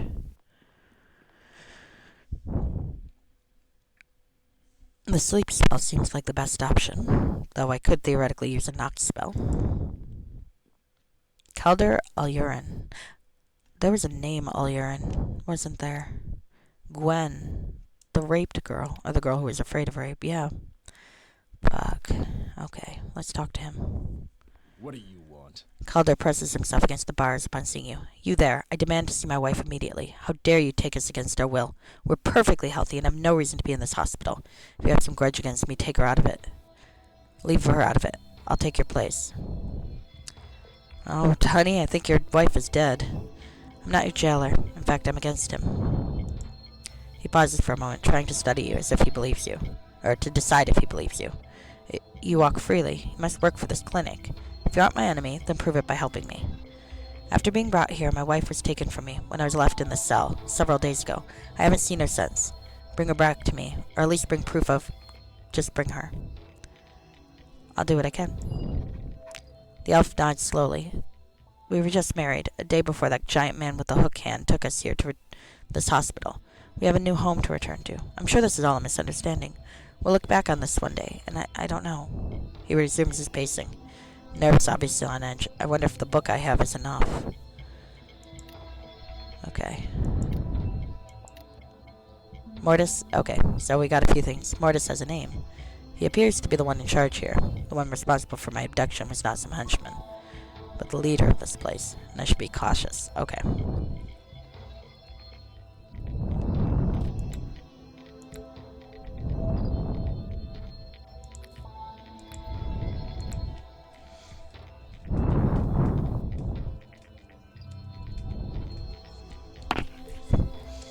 Alright.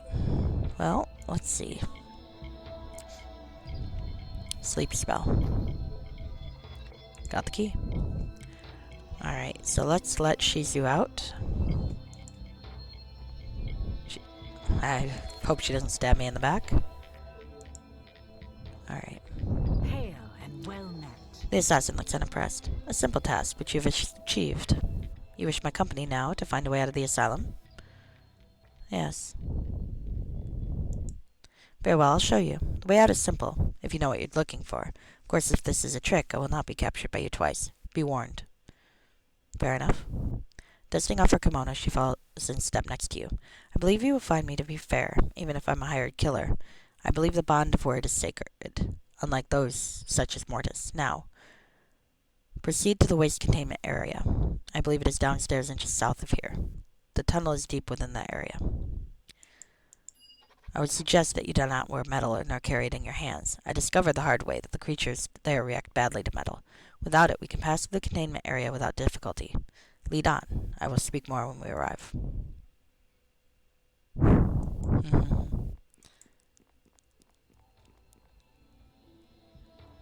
Oh, shoot. That's funny. Well, that's alright. Free advertisement for me, I suppose. I did that once. I was watching Plunge 87, and I didn't realize I hadn't muted him when I started mine, so my intro had a whole bunch of him. What are you? Alright. Do you have any word about my wife? Yes, voice smaller than before, but still with hope. Shit. Okay. I found paperwork which says your wife is dead, Calder. Calder's face drains of color, but then he comes back angry. I won't believe that, he decides. Scratchings on paper. No, it could be lies. Unless you have proof. I know, her locket. He shows you a small locket of his own. She was wearing one like this. If you have that, then I'll believe you. Although his voice wobbles at the end, suggesting he's only putting off what he knows is inevitable. I'll resume looking around. Alright. Well, it happens, like I said. Alright. That poor guy. Alright, so I've got a few things. Is she gonna get mad if we don't go to the whole waste containment area right away? It is nice to have a companion, I guess. Alright. Well, I think I will go and see what she has to show me. I don't have to leave yet, and I don't intend to without getting more information. I want to shut this place down, I think. At least see if I can help people. Alright, waste containment area. And who knows, maybe I'll find the poor woman's locker. Shizu speaks up. Your exit lies to the near the crystals to the north. Remember, wear nor carry metal. I do not wish to fight revolting things such as insects. Okay, crystals to the north. Discarded equipment. We can try looking in those crates again.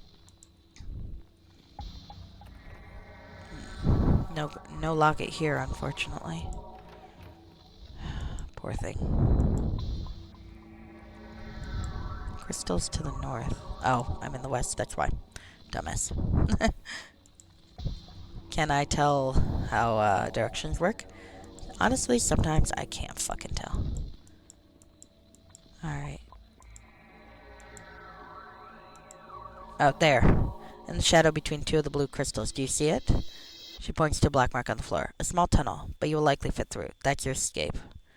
Claim your freedom now if you wish.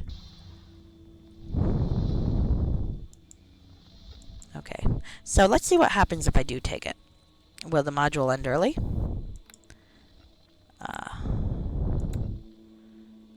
I don't intend to stop here, but I do want to see what happens. One of the things I really enjoyed about A Dance with Rogues, the module much too graphic for Twitch, is that there is a point where your character, having been through a whole shit ton, by the way, at this point, is sent on a mission outside of a city, and there's a fork in the road, and you can go north and just leave everything behind, start fresh.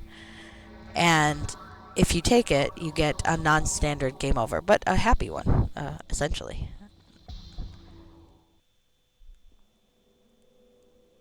Okay. Well, I have found a way out. I have no intention of leaving the premise, but I suppose I can escort you out.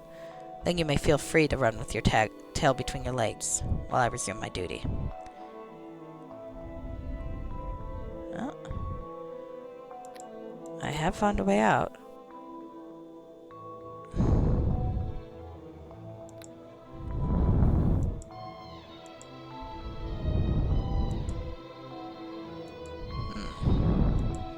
Oh, the music.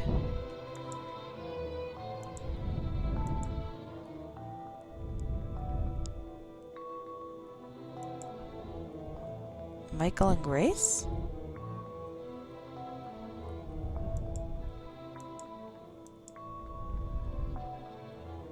Okay. Before I reload, I want to see what happens here. The angel and the girl. Hi.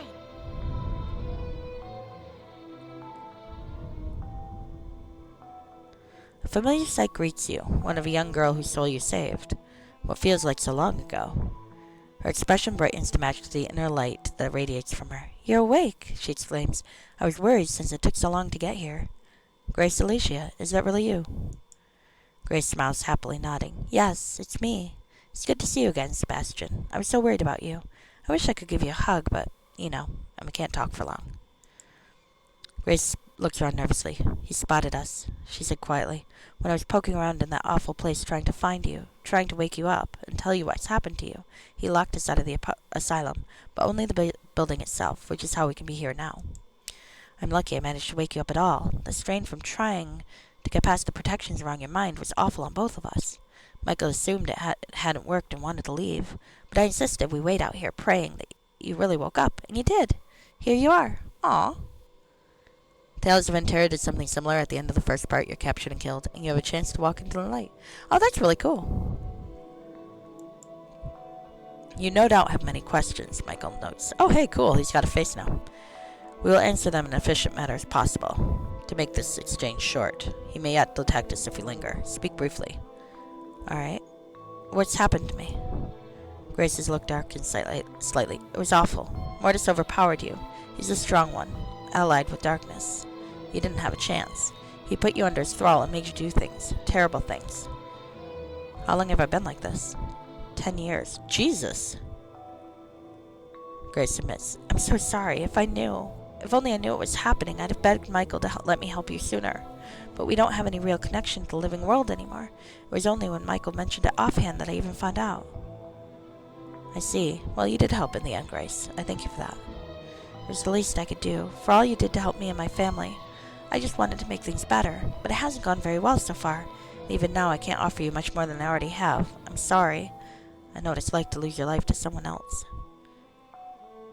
Okay. I see. I've been something else for 10 years. That's awful to think about. But it wasn't your fault, any of the things you did. It wasn't really you, so it's okay. You haven't been bad. You were just a victim. Speaking as the present authority on the subject, Michael interrupts. The actions taken are not washed away just because he was enthralled.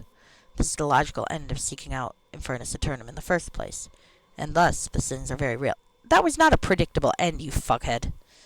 But no doubt he will work on to right the wrongs, yes? Of course. I won't let things sit this way. That's not fair, because there was no way to predict this as an ending to going after the staff. You can accept responsibility for predictable ends, but not this. Fuck you, dude. Grace smiles. I knew you would, she says, looking up to you with admiration. You were kind enough to help us, and you will help the poor ones hurt by Mortis, including yourself. I have faith in you.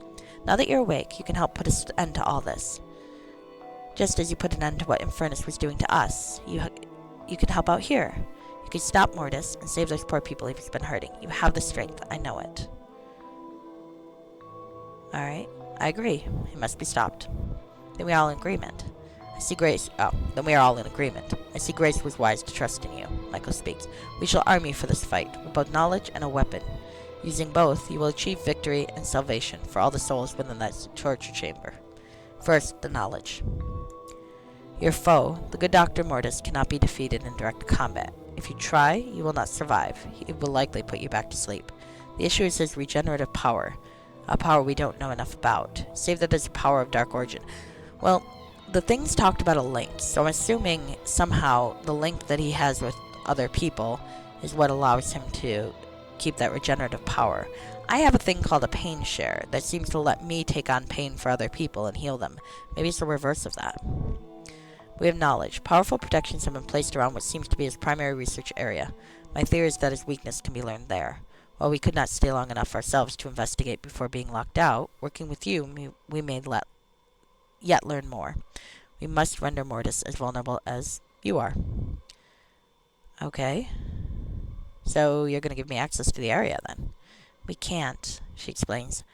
We're blocked from entering directly. You're going to have to figure out how to get into that protected area yourself. I'm sorry we can't make it easier for you, Sebastian. You're not going to be going into this utterly empty-handed, however, Michael adds. You must gain access to yourself, true, but we have a weapon you can use while journeying within hostile territory. The weapon? Well, it's me. Oh, jeez, it's a kid. Grace says nervously. I'm kind of scared, but I want to help, so I'll go with you. Michael says that I've got some power you might find useful. And since I'll be hidden next to your living soul, protecting you while you protect me, Mortis won't be able to sense me or keep me out. That's too dangerous. I don't want to put you at risk like that. She shakes her head. It's okay, Sebastian. I've thought hard about it, and I want to help. I know it's dangerous, and believe me, I'd rather be back at my new home, where I feel so peaceful. But I want to have the same strength you have, the strength that saved me. I want to know I can do this. Okay. Aw. But be aware, this is a soul on loan, as it were, Michael warns. And the soul that belongs in the higher planes, at peace and at rest. She will be returned exactly as you found her, or you and I will have words. Asshole. She won't be harmed. You have my word. Very well. You must now obtain access to the restricted area. If you have not already, that investigation I leave to you. With Grace's soul at your side, you'll be able to proceed in safety, but do not confront Mortis until you have disabled his power. Once that is done, you'll be truly free, and will have struck a blow for the light against the dark. Grace smiles, starting to fade from view as her warmth fills you. Her soul is stepping in next to yours, protecting you from harm. Call me if you need anything. I'll do my best, Sebastian. Thank you. Thank you for everything. And it's done. Let's go. Well, I've got an item called Grace's Soul. Fantastic. Alright, so let's see. We got some new things here. Nightmares. Through Grace's efforts to save you, you've learned the truth. You've been asleep, under Mortis's charms, for 10 years. A full decade stripped away from your life. Well, I'm an elf, so it's not that bad. In that time, you've been his mindless agent, going forth into the world to do his bidding. The nightmares, the flashes you saw were likely things you did while under his thrall. Chaos, kidnappings, murders. Your existence has been violated, transforming you into something you are not. Grace was able to give you yourself back. It would be wise to avoid slipping into that sleep again, unless you wish to potentially never awake again, while your flesh goes on to commit atrocities in your name. The question of your path is solved in full, for what it's worth. The way out. The light of day is a welcome sight. Okay. Alright. So we got a lot of new stuff. Mortis. one responsible for your abduction and your turn to Shadow. From what Michael has told you, attacking Mortis head-on is not wise. The difficulty is his strange power, which renders him nigh invincible. The Angels are not entirely certain how to break this power, but feel that more could be learned from the protected research area they can't even approach. Working with you, they may be able to. In addition, Michael is giving you Grace's soul. Both souls together will slip under Mortis' radar. She may be able to help you during your journey if you require anything. You won't be free until Mortis is dealt with, so time to deal with him. Alright. Food, faith. Okay, faith I can at least resolve. So, and I've got a friend here. I'm not sure how long she's gonna keep with me, but we can see, I suppose. I could go outside, I guess. What happens if I go outside?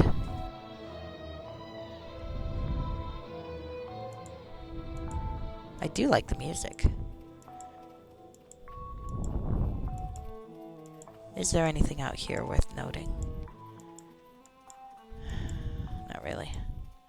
Alright, let's go back in. Once more into the breach, my friend.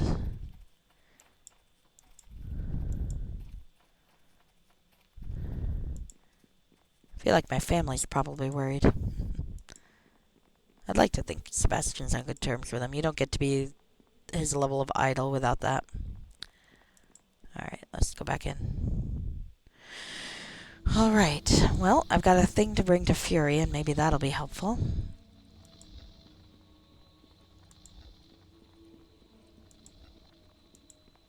And there are still a few rooms I haven't explored. I'm not sure what to do about Lenore. I have to find a locket. Maybe in that area.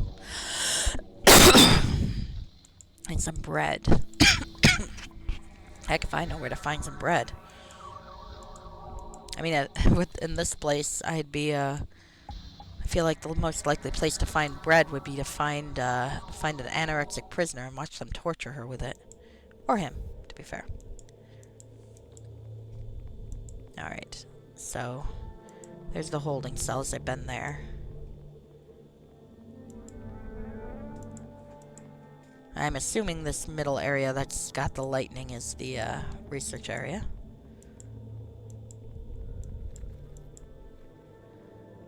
Access restricted. Okay. Another statue. Exhibit. Founder of the Eternum Asylum. A respected doctor with decades of experience in the field of psychology and physical medicine. Dr. Mortis is a caring soul who takes on the burdens of mental disorder with a mission towards exploring this dread disease. Working together with the government on such laws as the Public Mental Health Edict, Dr. Mortis' lifelong quest knows no time for sleep or recreation, consumed in his work and living alongside the patients he cares so deeply for. Yeah. Fucker. Okay, let's go down. That I cannot do.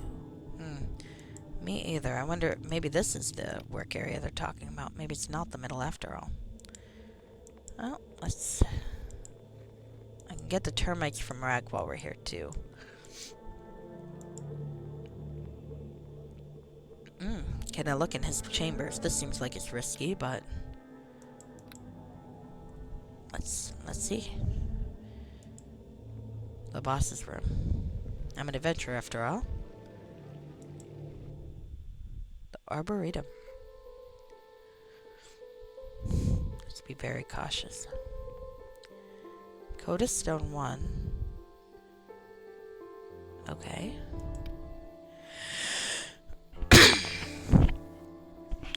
It's a stone marker. Chiseled into the surface is the following. It does not speak unless spoken to, but it may sing if it likes.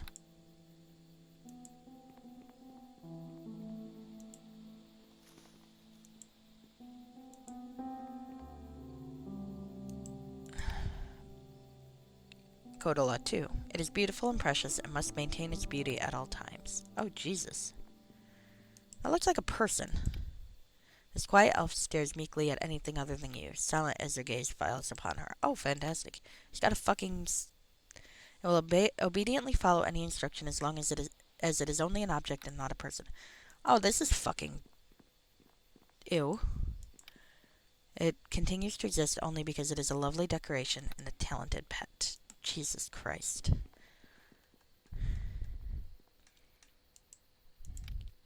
It knows that it will suffer the suffocating pain if it strays from this coda.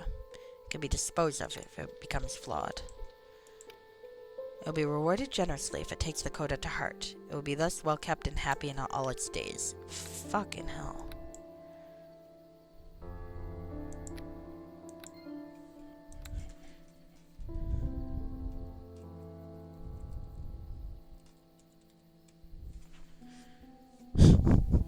Alright, let's talk to the girl. This beautiful young elven maiden rests quietly upon the stone pedestal, encaged. Her hollow gaze only occasionally meets yours, usually aimed downward, her unusual golden brown locks falling in front of those eyes now and then. The torchlight shines off the golden collar locked around the elf's neck, with a tiny pendant on the chain reading Songbird.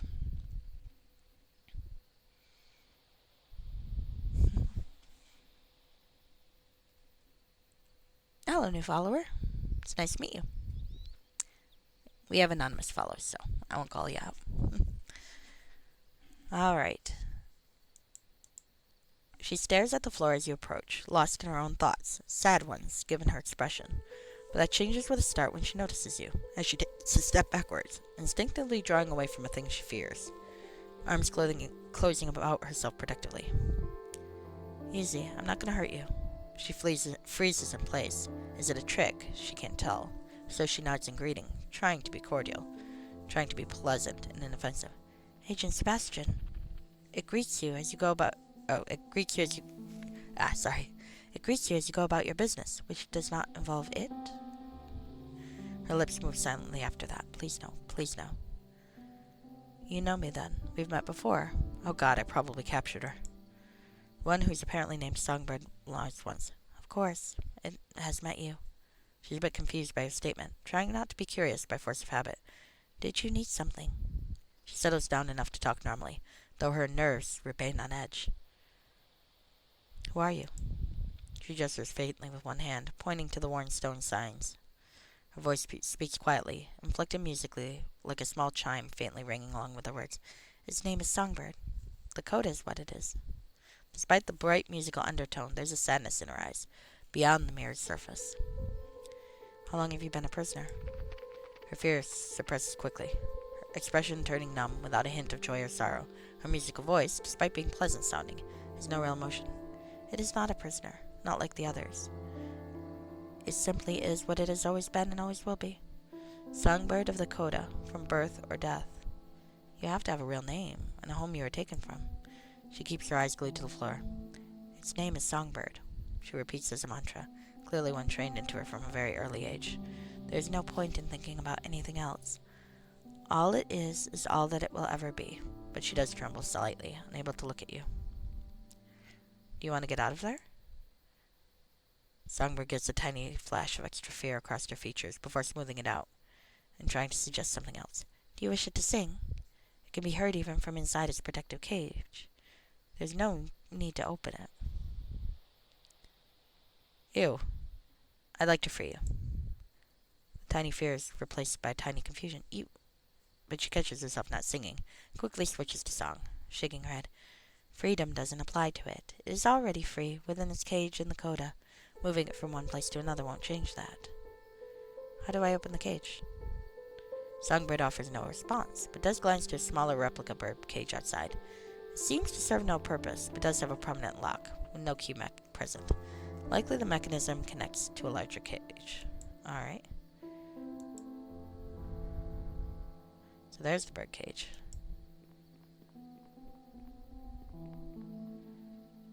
You have no matching key. Alright, well that's something to keep an eye out for. I'm sure as hell letting this fucking girl out, if I can.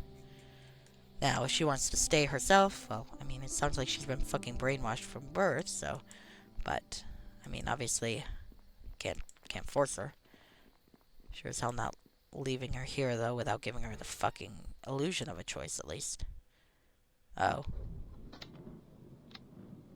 She's awakes. Not wanting to be spotted by Mortis this early in their plans. Okay, so this is probably something I don't want to do yet. An hourglass? Can I take it? Is there anything I can get around here that might be useful? No, I don't think so. I'm thinking maybe I don't want to be here yet. But we're gonna peek around.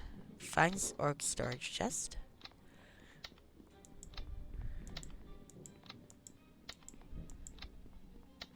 Birdcage. Key. Okay.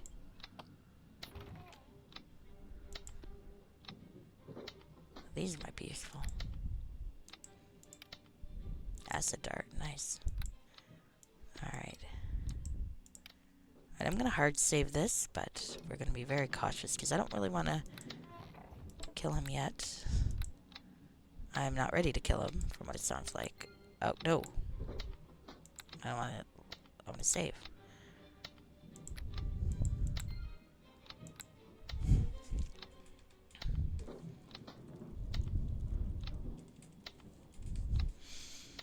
Okay. So can I get up here without him noticing? I know I do not want to talk to him. Though now I kind of want to see what happens if I do so. The drone tunnel gate. Oh, interesting. That'll take me down, won't it? Oh. Off limits, it reminds you. Oh, he doesn't seem to mind that I'm here.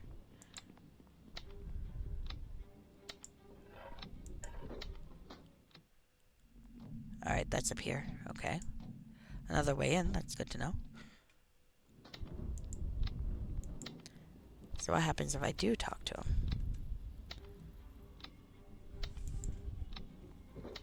Hello.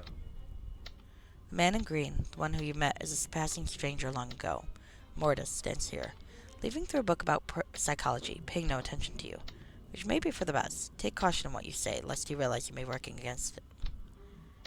Do you require anything of me, sir? The doctor shakes his head. No, he doesn't. No words spoken. Alright, well, you know, I'm gonna get the hell out of here while I can, and probably come back. What can I do with this hourglass, though? The room is dotted with hourglasses and clocks. The sand passing through them makes a dull, repeating roar, much like the sea. Every now and then, an hourglass will magically upright itself, turning over to endlessly poured sand without pause. As for the clocks, they're not immediately visible, but the ticking is everywhere. Alright, well, this might have been a mistake, but I'm gonna... Hail and well met. Alright. Is your personal journey still going up according to plan? I'm available if you require assistance. Yes, please. Okay. So, well, now I can let out this songbird. Let's see what happens if I do. The key slides into the smaller bird cage's lock, and in turn, the larger bird cage opens itself.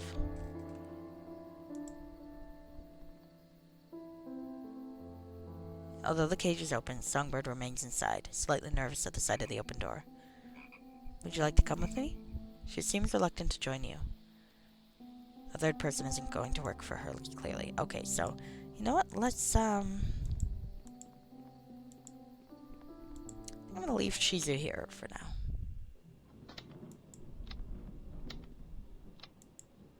Okay. Bye-bye.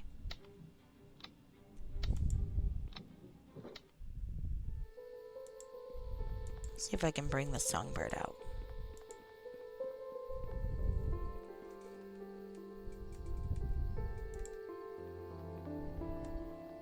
Would you like to come with me? Or I can tell her to run. Let's experiment. Because I'd like to tell her to run. You're free now. Run for it. Get out of here. She doesn't make the slightest move to leave. Why would a position of it change its freedom? It cannot leave the asylum, even if it leaves its cage. Nor can it leave the coda. It does not need to be free beyond the freedom it has already. There isn't much conviction behind the words. Only rote memorization. Would you like to come with me? She takes a step forward before realizing something about how you phrased that. Something she hasn't heard in a long time. Curious, she chimes. Is that an order for it to follow? It wasn't an order. I'd simply like you to come with me. No songs or words follow, as she thinks about your offer. Clearly she hasn't been given a choice like that in a while. Moments later, she steps forward, ready to leave. But she does keep a cautious eye on you, waiting for the shoe to drop. You'll protect it from harm. It is unsafe outside of its cage. Yes. Okay. I wonder if I can just take her outside and leave her. But we'll see. We'll move around. New friend. Oh. I didn't even think to talk to Shizu. Whoops. Yes? Do you require something of Songbird? Perhaps a tune? I'd like to learn more about you. But there's nothing more to it than the coda. Unless you'd like it to be recited for you. Where do you come from? There's a tiny moment of hesitation shows she hasn't forgotten. She knows what she's expected to say. It does not matter.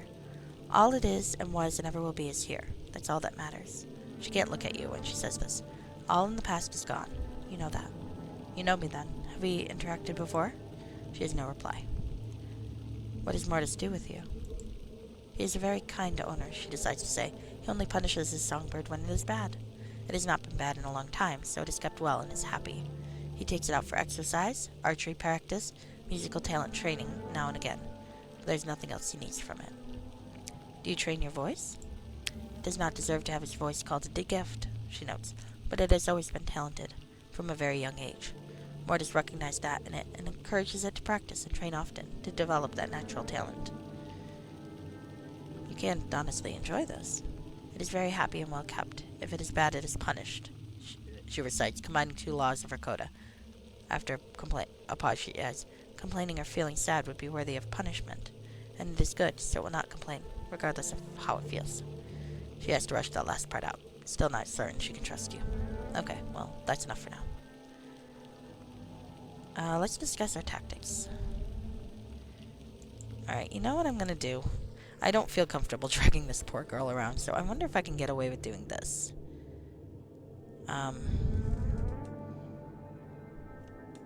Let's go back over here.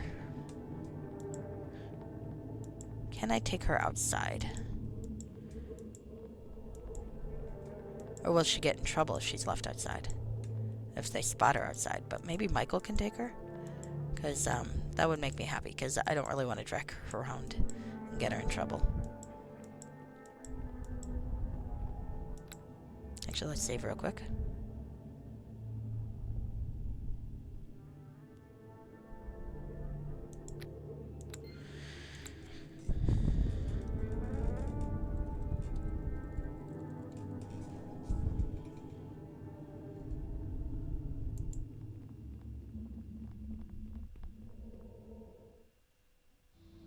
Alright, let's head over here.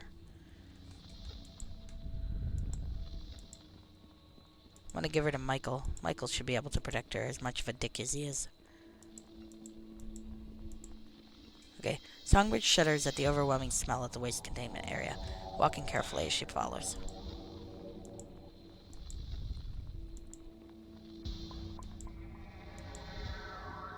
Okay, let's find us the exit.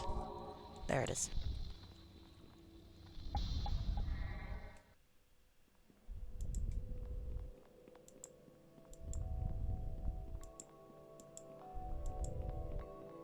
Songbird looks nervously up at the sun. She's not supposed to leave the castle, and is clearly nervous, even as she obediently follows. Okay. Where the fuck is Michael? Can I leave her here? We need to part ways. Wait here. Wait here? Okay. Yeah, I can't just do that. Alright. Well, we're gonna reload. I'm not gonna bother doing this right now. We got a few things we can do. I can find that rat guy and get the termites I'm supposed to get.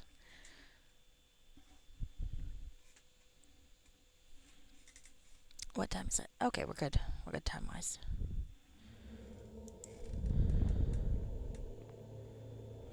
I still haven't seen the cat. Shoot.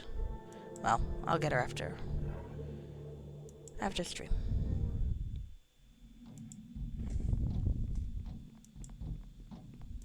Okay, so Knowles are around here.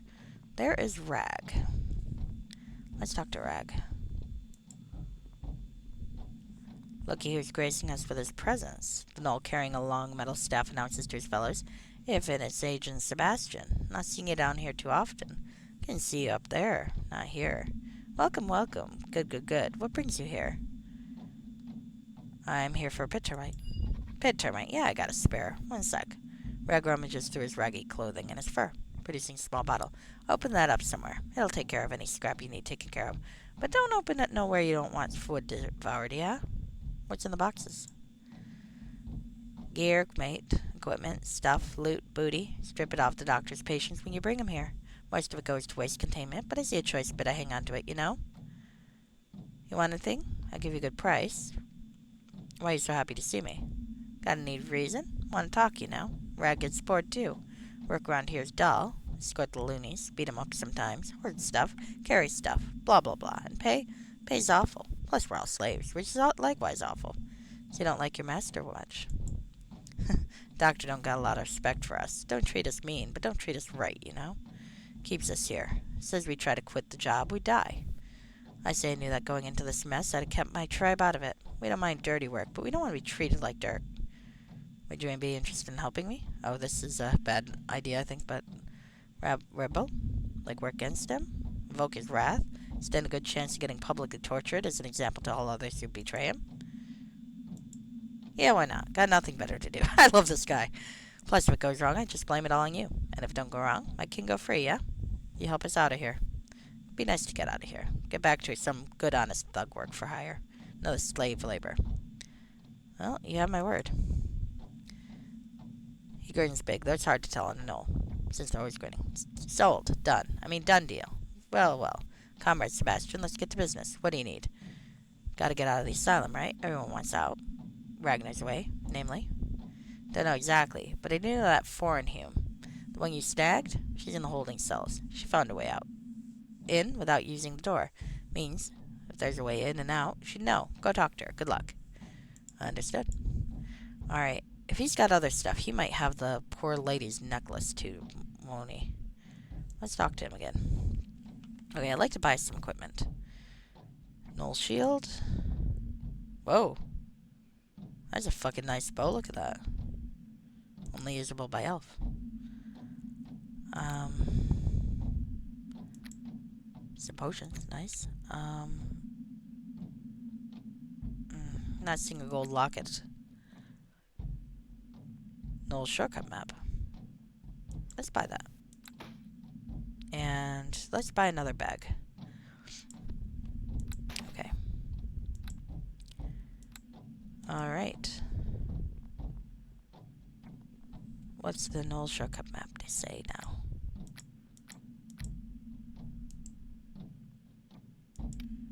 Given the limited mental capacity of your average gnoll, this map is a handy way of finding your furry way around the castle. It's good for folks like you who want to shortcut their way back without a lot of backtracking. But remember, relying too much on a memory aid can lead to ignorance. Oh, is it fast travel? Oh, sweet. Okay, I can get into the restricted research area. Ho ho ho ho. Okay. I think we got some...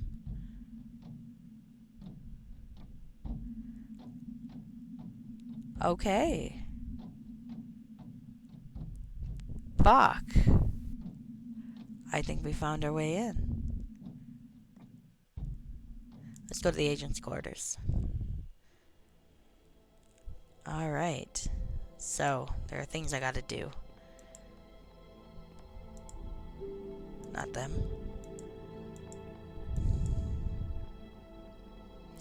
Do you think I could release the termites on that lady's loom? Because that would be fucking karmic. Okay, let's talk to Fury. Alright. Now, where's my fairy? Well, his friend. Okay, question of faith. Lost fairy in a bottle. Okay. Faith is all smiles, now that she's reunited with her ward, Fury. Thank you. I can rest easier knowing I'm here with him again. Now it's only fair that I offer to help you in return. Would you like Fury to journey with you? It can be dangerous in this asylum, after all. I could take him along. Oh, Fury's hackles rise as he sees your companion. Faith quickly flutters before him, soothing in her words. A friend, Fury. A friend of a friend, not an enemy. It'd be best if we join you and only you. I think safer. Come to me if you find yourself alone. Now I'm gonna keep the songbird, mostly because I just feel bad for her. Okay. Don't need him right now. Talk to me if you change your mind. We'll be right here. Okay, so, I have. Okay, question of faith. Alright, so now we can clean up the mess, I think. Do I want to do it here? I guess I can. Fairy dust. Nice. What can we do with that? Oh, color spray. Nice. Termite jar.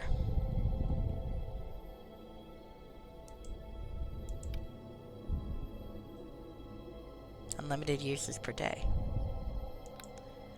Alright, well, let's see what happens if we clean this up. Or do I want to do other stuff first? Well, let's save. And we'll find out. Okay.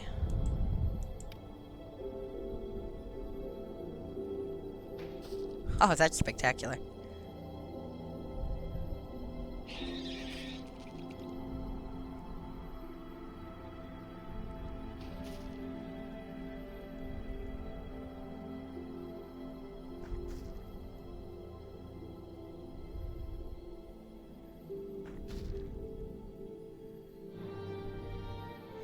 Okay, I've cleaned up a mess.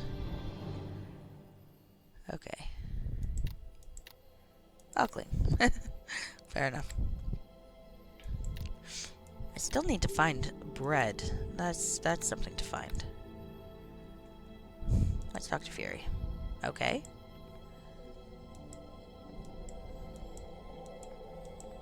I think I've gone everywhere I can, yeah? So, if I were bread, where would I be?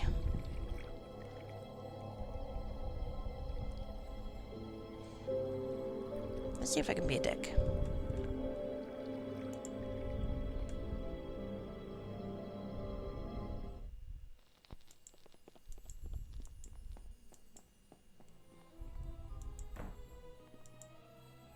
Oops. Accidentally closed the door on myself.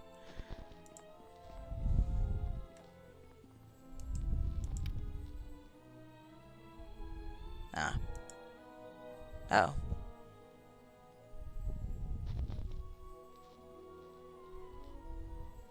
I'm hearing sounds, but my screen froze. Oh, no. Didn't do anything. Too bad.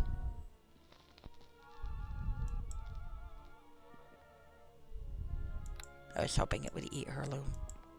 Actually, hold on. This looks like a kitchen type area, doesn't it? Fuck.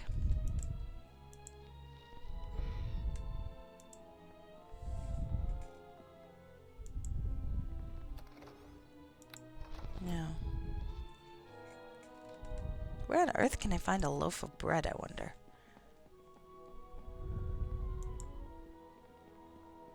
Greetings and well met.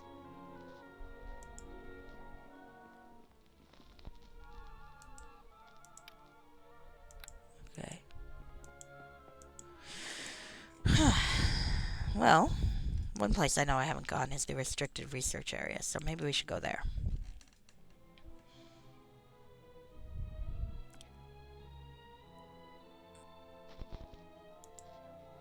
Ah, it's not been unlocked yet. Oh, too bad. Okay. I was hoping that was the key to get in. Alright. Anything else I can do? I probably should check the prisoners area again to look for the poor girl's necklace.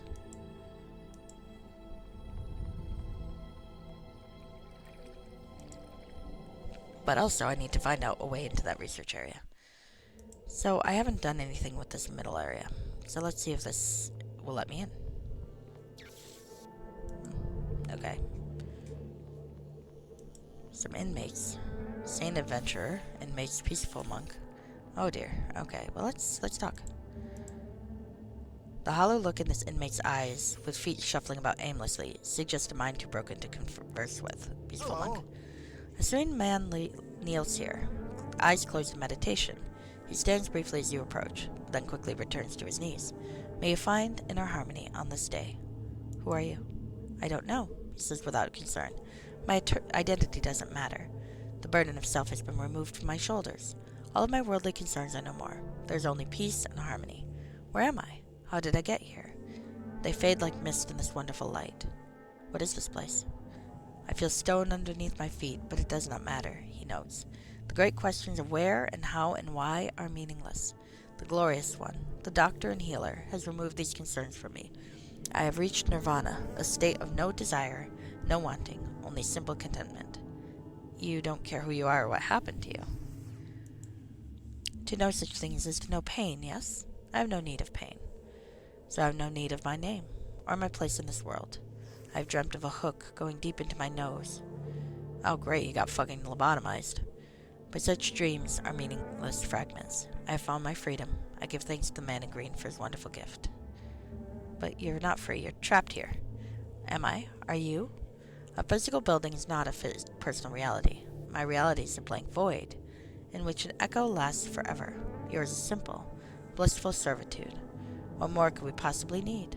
Freedom imposes so many conflicting restrictions. It's better to be pure and elevated.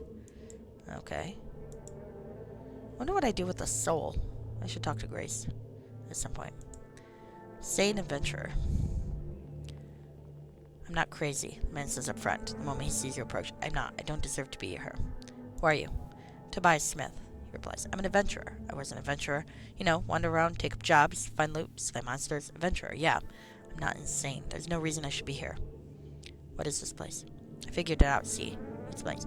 This hospital. I haven't seen anyone cured. Not that I need curing. And this room. This big room is just a dumping ground. A place where he puts people when he doesn't need them anymore. The man drops to a whisper. See, that's how it works. He takes people, and he does things, and when he's done, he leaves them here, in this room, with me. See all these people? Abandoned here, kept alive, but that's it. No more experiments. Oh, fed, maybe there is some bread in here. What experiments? Experiments, you know. Things he does, in your head.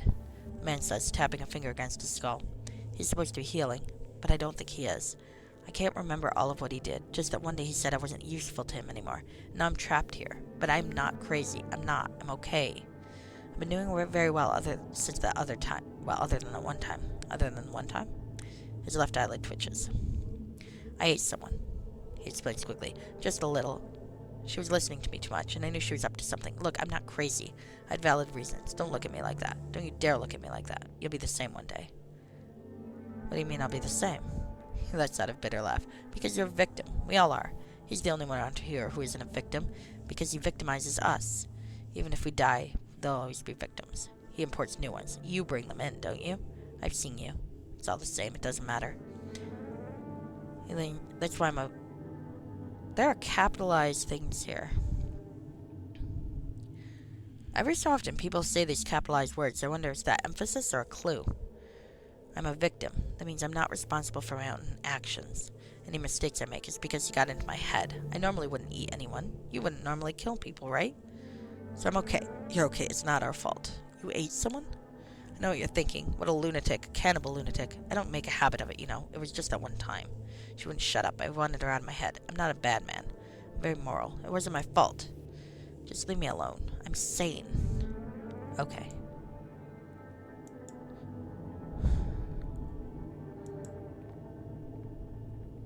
Alright. Okay. Depressed orc. Looking very out of place, an orc sits on the floor, peaceful and quiet, but with an air of gloom about him so thick you could cut it with a two-headed axe he doesn't have. What are you doing here? He's completely unresponsive. Whatever was done to him has sucked out the will to live, fight, or even react to the world around him, right out of him. What's wrong? No reply. Fuck. Okay. Oh, darn, I was thinking maybe this would be a good place for food, but... A woman stands here, clearly in pain as she rubs at the fresh burns of her arms. She was in a book. Fresh compared to the older scarred burns everywhere on her body. They don't look accidental in the slightest. I know who she is. And upon seeing you, her instinct makes her draw back. Not again, she whimpers. Please, don't take me back to the clinic. Please, I can't take it anymore. You know me. You brought me here, she said, confused. You kidnapped me and my children. You've helped him torture me. This memory brings back her begging. Please, don't let me take me back to the clinic. Don't hurt them or me. I'm not gonna hurt you. Actually, I think you'll be very interested in this book I found. I'm gonna give her the logbook. Although she's doubtful, she carefully accepts the book with her non-bandaged hand, and after a few moments of reading later, gets hit with two emotions at once, relief and rage. My family is safe. Thank the gods. And he did trick me. She shoves the book back in your hands. That horrible, horrible man. I'm actively working against him. Don't worry. I'll find a way for you to escape. If you speak the truth, then look forward to that day. If this is a trick, then... She looks helpless at the thought. She can't do much, can she? And there's hope there, and anger to what's happened to her. Oh, cool. I was able to help somebody. Okay.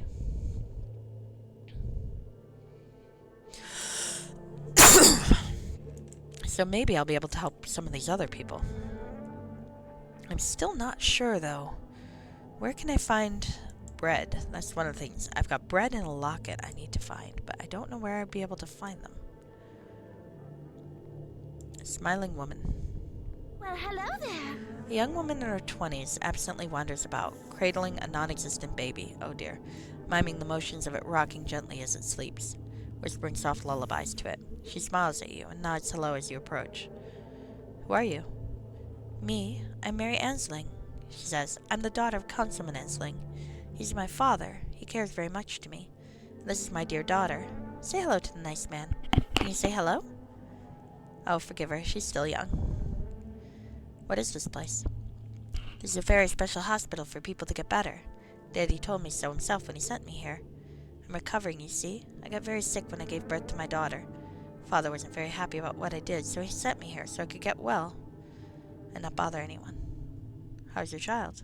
My dear daughter? Oh, she's doing better. She wasn't moving very much when I gave birth, but I'm sure that's because I was a little sick. We're both getting better every day. The doctor says so. We'll be leaving soon. I don't want to tell her that. Excuse me. Good day to you. Alright. Well, now what? Shit. So I need to find bread. I don't know what to do now. Let's talk to Grace's soul. Tucked away inside next to your own is the soul of Grace Alasia, who has volunteered for this dangerous assignment. She can't do a whole lot, but she should give you the protection you need to approach the harvester. Okay. Alright, let's save.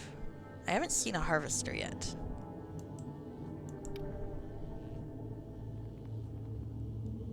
Yes, Sebastian, can I help? What are you capable of? I can maybe help you solve problems that come our way, if you ask me what I think about them. Two heads are better than one, right? I'll peek around and say what I think if you ask me to. I can also focus my will and place a few different protective charms on you. I can only have one active at a time, and it'll wear off after a few minutes. I can make it harder for enemies to hit you, or make you a bit more persuasive.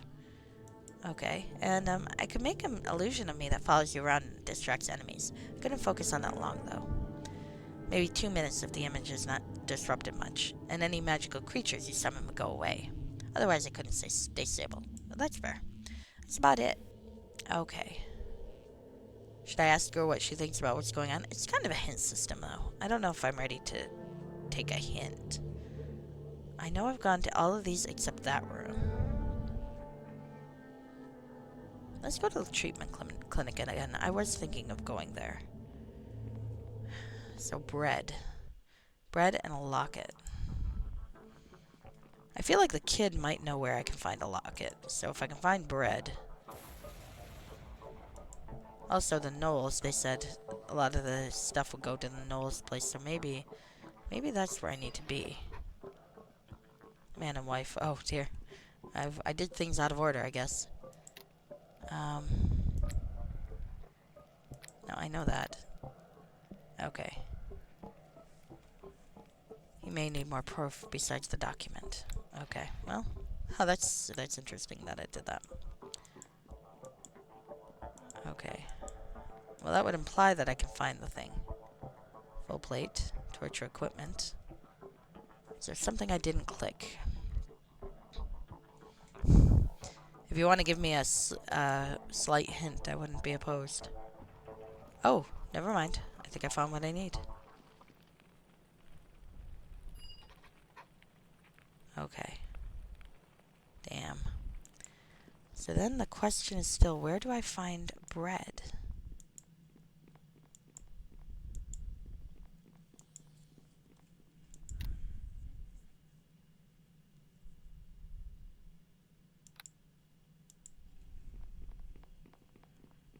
Not really. Maybe. If you want to give me a hint, that'd be okay, but that's alright. Um, I do have a step forward I can do, so I'll hold off on hints until I run out of steps again. No shortcut map. Holding cells.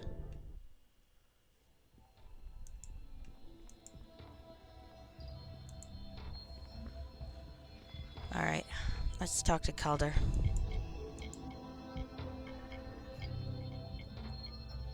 I still have the key, nice.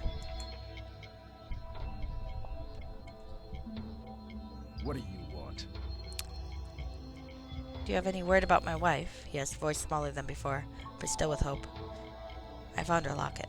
Proof that she's gone. Calder's eyes fixed on the locket, staring and never looking away. Tears slowly form as he stares, until he can't stand it anymore and turns away. Thank you, he replies, voice small. Oh, jeez. I'll do my best to punish those responsible. You have my word. Doesn't matter. Nothing matters now. Oh, boy.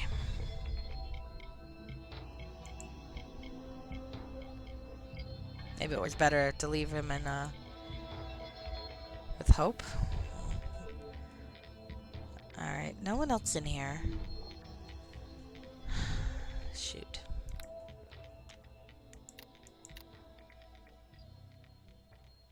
So I gotta figure out my way into the restricted area.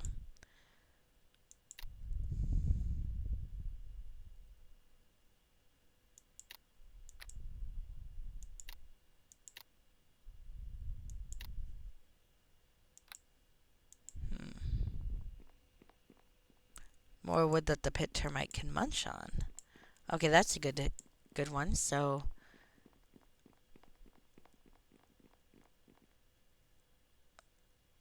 wood.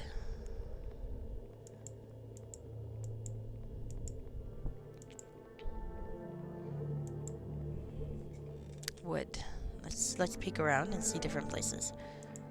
Then I don't think there was wood in the waste containment.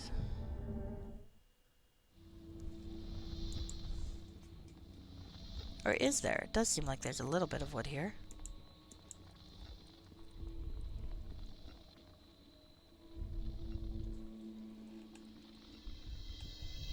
Maybe I should just let the pit termite loose anywhere.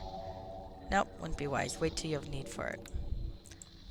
It did seem to do something in Laurie's chamber, though. Alright.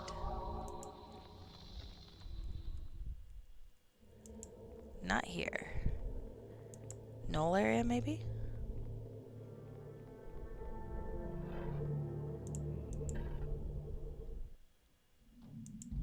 Not really. Well, I guess there's a little bit of wood here, but I don't think this is what you have in mind. But we can give it a shot.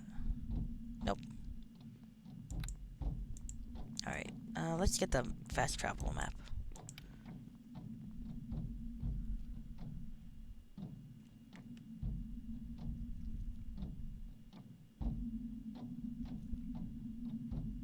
Does the Arboretum have wood?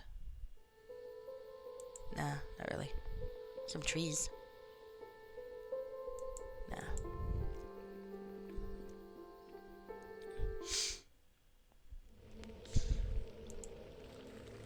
I'm at the part of the adventure game I'm not good at, which is the,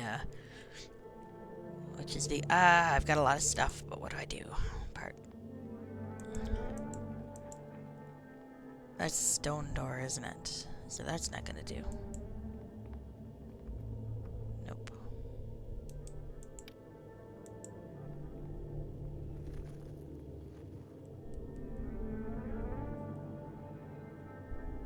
Alright. Map again. Actually, let's do this. Because I'm lazy. That too. So wood. Let's go back to the agent quarters.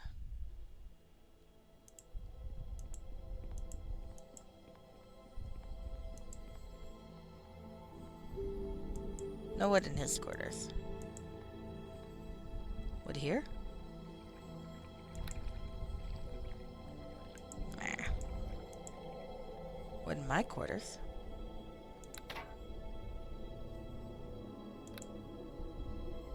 Probably shouldn't be armed. Marwood. I thought it did something when I tried to, or it seemed to do something when I tried to release it in Laurie's quarters. Maybe I'll try that again.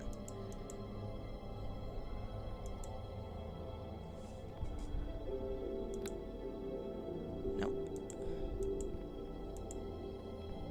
Maybe it'll eat her weaving.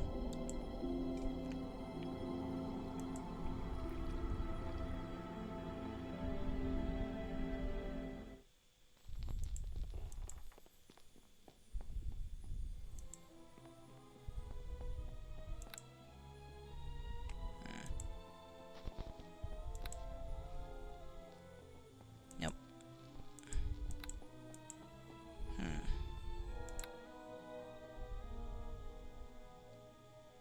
Still no. Alright.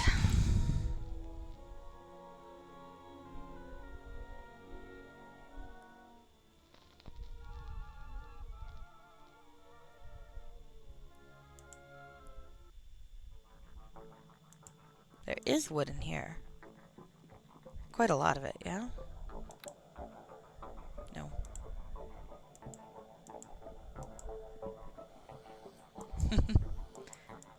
Damn.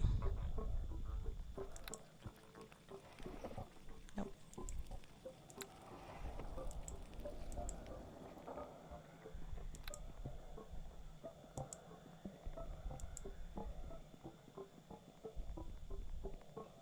Hi there. Oh! I've grazed his soul. Lean against the wall. Worries and cares washed out to sea. A sailor's life for me. Grace echoes within your soul. Recognize its song. Father, he's trapped here too? Please, Sebastian, we have to save him. You want to save him? After what he did to you? I've decided long ago to forgive him. I have to. If I'm going to forgive myself for my own mistakes, I have to forgive him too. It's not right to hate another person. So even if Jay is still angry at him, I won't be. Please, we have to do something. What do we do? I'm not sure yet. We'll find a way. Let's get to the next protective area. Perhaps, hopefully the Instalice is there. Okay, well, that was something at least. We got a reaction.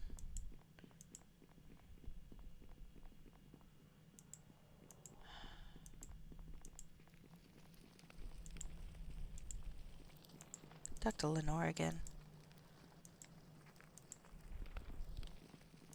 She'll tell me what to do. I mean, I guess I could ask the kid, but it still feels like cheating. We're asking you, of course, isn't. Someone after I've done the songbird, yeah. Dude's a fucking pervert. Nope. Do you write the books?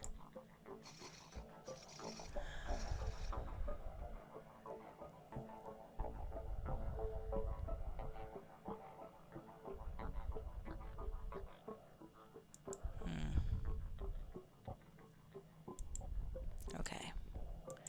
I need to get into that research room, I think.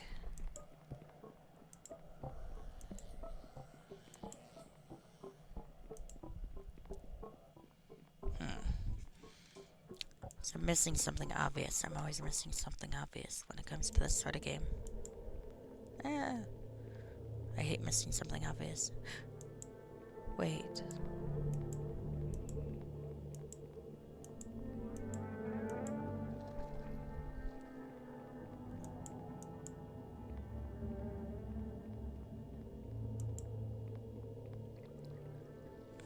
Can I use it here? No. This seems like a really bad idea, but...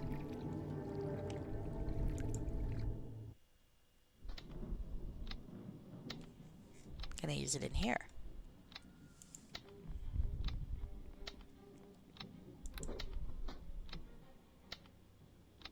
Wooden and expensive first. Like this? Is this wooden and expensive? No. It is wooden and expensive, though.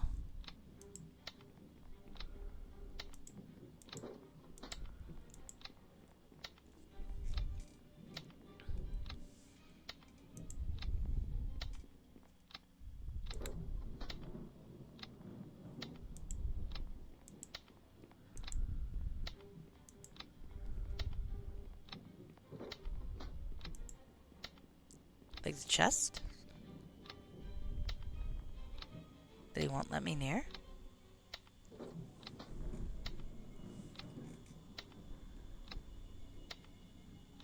I thought there was a way that he booted me away from, but where'd it go?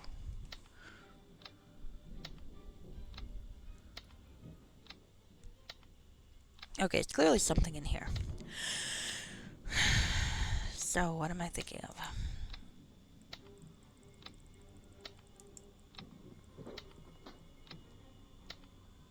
What did he keep me away from before? He said it was off limits, but I can't remember what it was.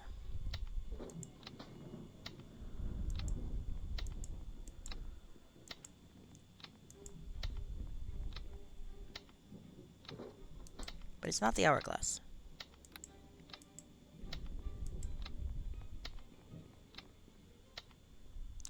I'm not sure what it wants from me.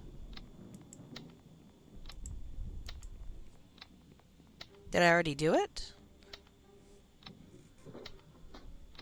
Not intentionally. Is there something I'm supposed to have done in here? It sounds like there's something I'm supposed to have done in here.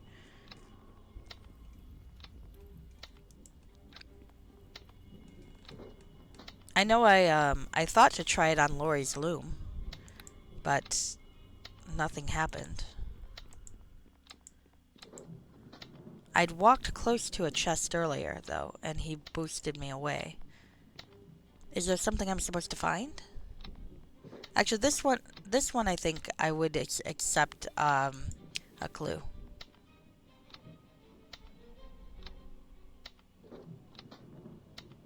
Oh. I got near the chest, and then he pushed me away from it. But do you think I fucked that up somehow? 'Cause I'm not seeing the chest anymore.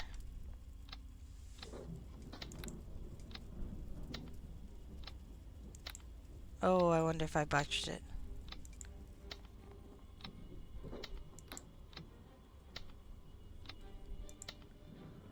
Hello. Okay.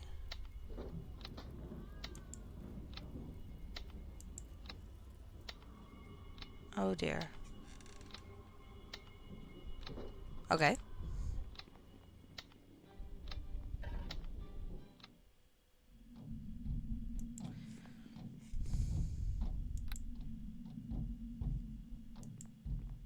Well, I'm in the tunnel.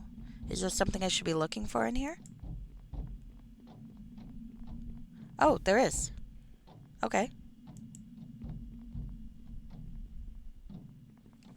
Okay, well, I must have triggered it accidentally, but thank you for walking me through it. So this... Okay. The pit termite has run out of steam, making a sickly wailing noise. Aw, poor thing. Finger down throat, this better work. Ow. You poke your finger down the throat of the termite, hoping it doesn't find your hand tasty. Nothing happens, until it vomits all over you. The metal key it has eaten is now yours, as is a fairly rancid odor and a distinct feeling of sickness. Thank you. Okay, so that's what I need. Okay, so it sounds like what was supposed to happen, per what Reshke says in the comments, for anyone watching this VOD later, is that I was supposed to be next to that chest and let the pit that he wouldn't let me near earlier, and let the pit termite eat it. Somehow it seems to have gotten accidentally triggered, maybe when he booted me away from it earlier. Or maybe when I was upstairs and I let it loose. Maybe there's some sort of mapping issue, because either way, doesn't matter. We move past that. I'm going to make a note of that so I can review that.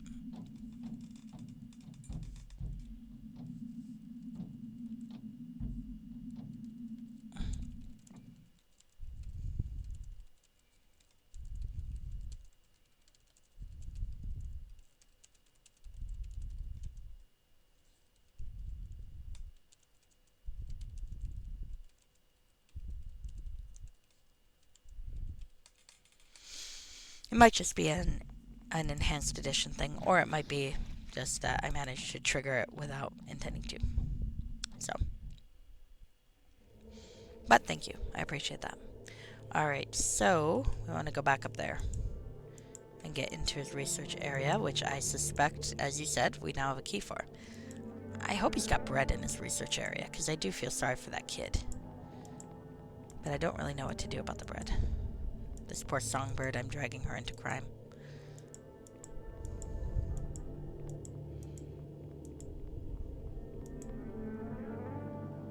But see, I don't trust her to leave her alone because I don't know what he's gonna do to her.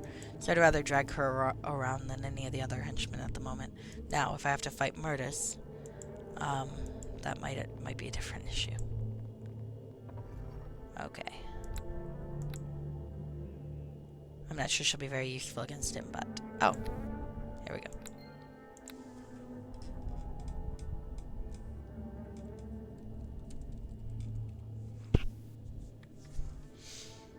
Yep. Okay. Extreme danger. Authorized persons only. Shit. Grace's soul quickly acts to protect you from the aura of pain surrounding the harvester. Oh, geez, this is what he's doing, isn't it? Alright, well, there's a guardian construct. A whole lot of other shit going on. Songbird shrinks into herself, apparently quite small and frightened. But she says nothing, keeping that terror silent. So... oh man, there's a lot of stuff here. Okay, alchemist apparatus. Okay. Research journals. Bread. Bread! Nice, I can give it to the kid. Yeah, the classic Sierra games. Yeah, I can see that. I've always liked adventure games too, but there is always a point where I kind of get lost. Ring of Clear Thought. That would be good to have right now. I think I need the extra intelligence. Alright. Research journals. Is there anything else here? I picked up the bread, so I can give it to the kid. I'll pop in there. Okay.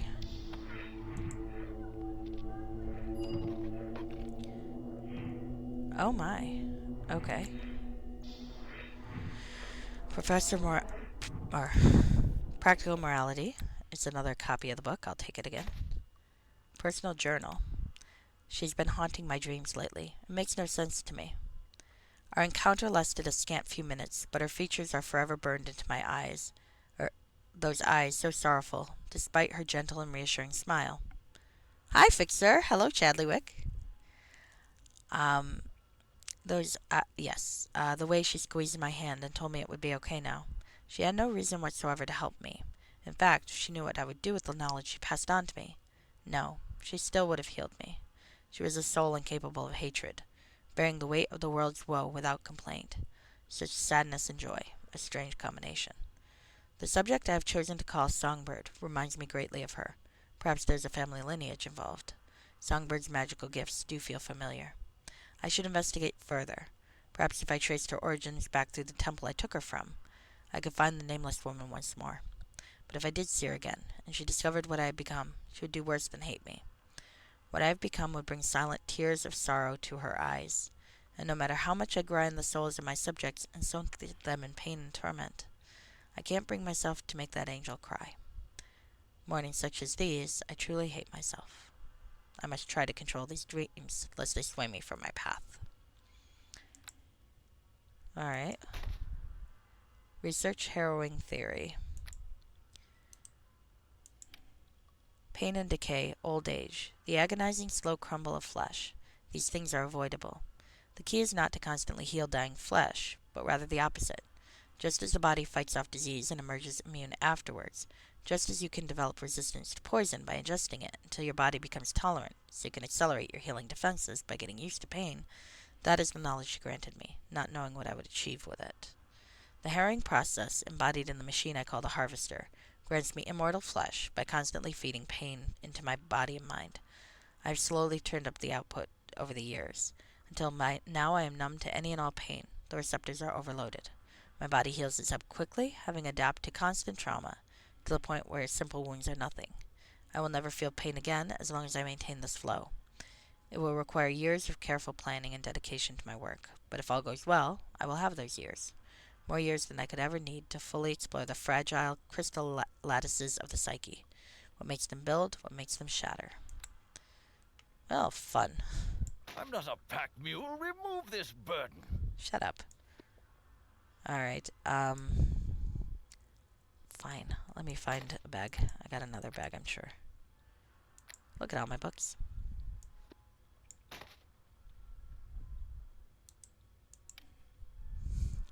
To harvest consistent pain using the machine, I must subject others to pain and link to that pain via the harvester. The hospital provides the perfect excuse to gather a wide variety of both physical and psychological trauma and feed from it. A minimum of 1 subject linked to the harvester is required to maintain my state. A maximum of 8 is preferred.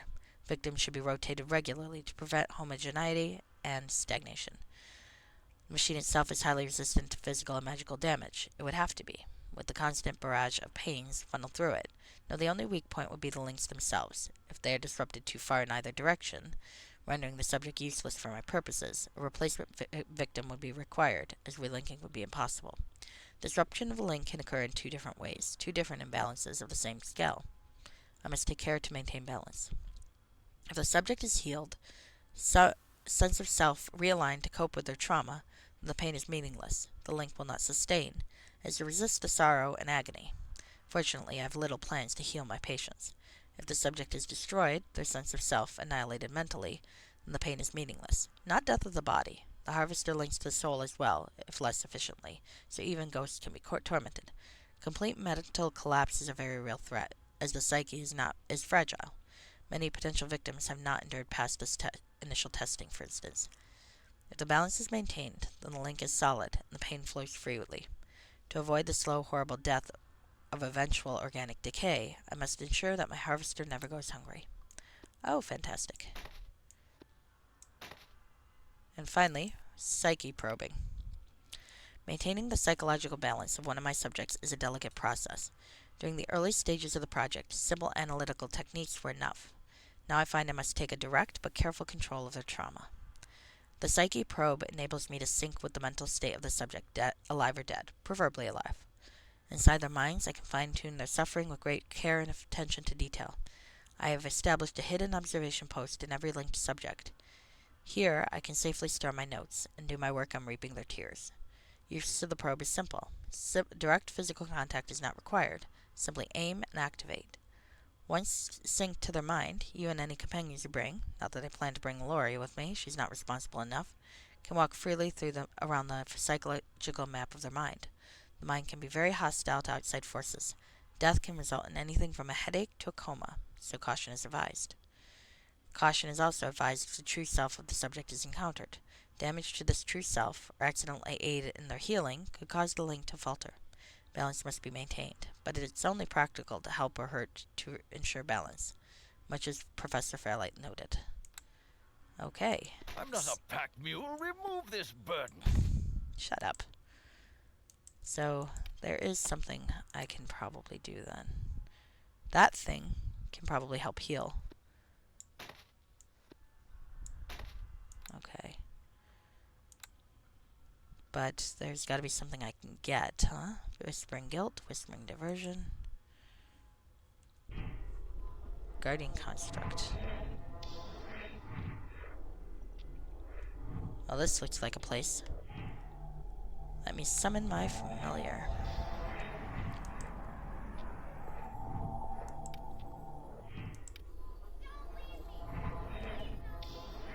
Okay.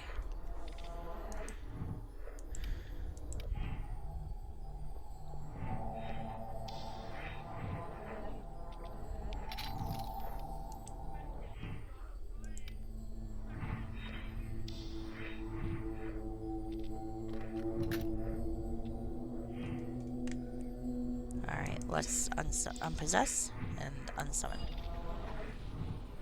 Ah, okay. Sever the links of pain. From what you read in Mortis' journals, the way to disable his immortality is to disable his pain-harvesting machine links. He's feeding from the pain of 8 different persons, each linked spiritually to the machine. In order to disrupt the links, you'll need to enter their minds via the Psyche Probe tool, and either heal their pains or destroy their sense of self. If even one link remains, his immortality will hold. The question is, who exactly holds the link? Time to investigate and put to rest some of the trauma being perpetuated in this place. Interesting. Okay. And this is what we got. Shit. Okay, so this is what we gotta kill. Hey, don't hurt her. I don't really want to use the fireball because I feel like that's a bad idea. Hey, don't hurt her.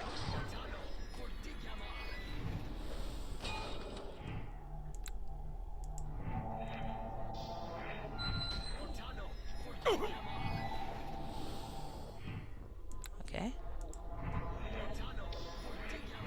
I think I found the what's-its to use, though. Oh shit, I'm gonna die. One sec. Let's not die, ideally. Okay. I am kind of curious as to what would happen if I die, though. Apparently there is something that's kind of cool. Okay. So maybe I should have let them kill me. That's alright. Maybe not. Alright. Wait, why am I stronger now? Did she cast bull strength on me or something?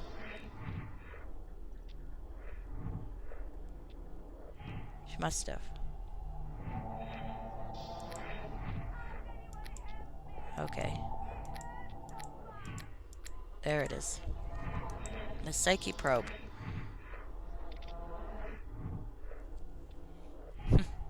It's an unusual device for certain. A cross between a microscope and a magic staff. Weighty and crackling with contained energies. There's no user manual, but presumably Mortis says one around the harvester chamber. Okay. Can I hold it? No. Okay, so I can just aim it at people, huh? I feel like Lenore is probably one. Maybe Daryl as well?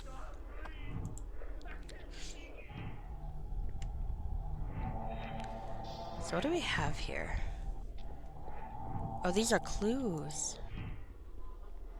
Got whispering guilt. Not my fault, not my responsibility. Run from it. Alright, we need to jot down these clues. Clues.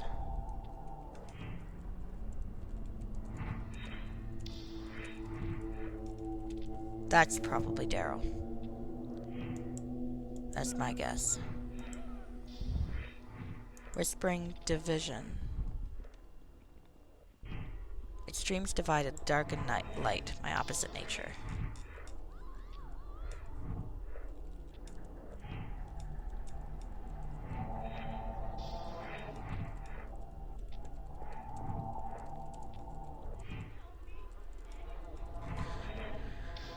Okay. Melody. Oh, the songbird.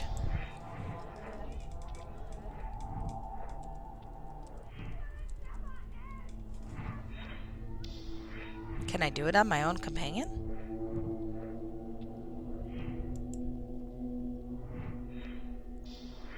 Slumber. Violation of self, turning me into a slave, not who I am. Can I use it on myself?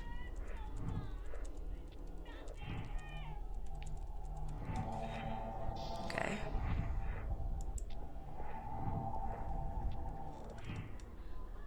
That'd be kind of cool if I could use it for myself, huh? Okay, actually, let's give her... Well, I should actually rest to get my spells back anyway. So we'll do that in a bit. But let me, Songbird, if you could come over here. Whispering flames. Tossed aside. I'm not useless. I will prove my worth.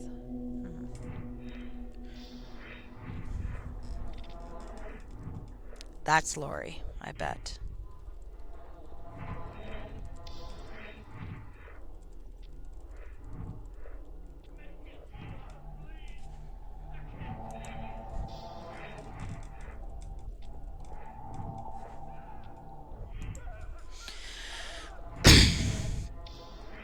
Okay.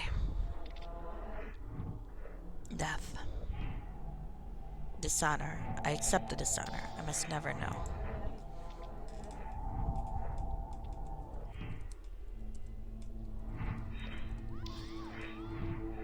I wonder if that's Shiku.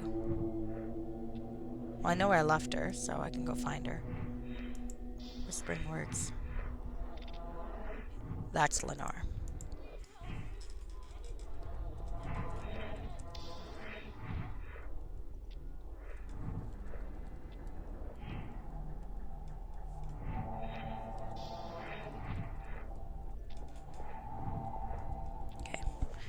Alright, is that all? 1, 2, 3, 4, 5, 6, 7. I'm missing one. Words, death, flames, slumber, melody, division, guilt. Wait, I thought there was 8. Wasn't there supposed to be 8 or was there supposed to be 7? I thought there was 8. Am I wrong? Wait, I took the thing. 8 or 7?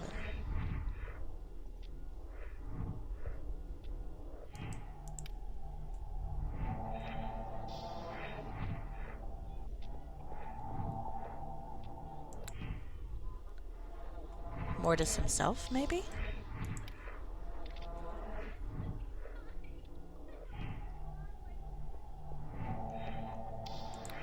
Okay, wait.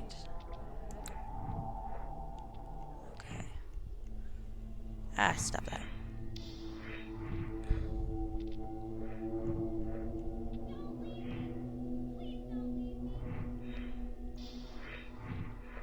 Okay. Sever the links of pain. 8 different people, but I've only got clues for 7. That bothers me. That really does bother me. Okay, I guess we can see how this works though.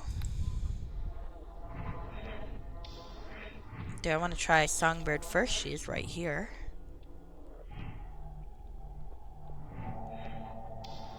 Maybe I don't want to be in this room while I do it though. Words, death, flame, slumber, melody, division, guilt. Wait, there's one else. There's pain. Pain, suffering, slow death, anything but that. That's Mortis.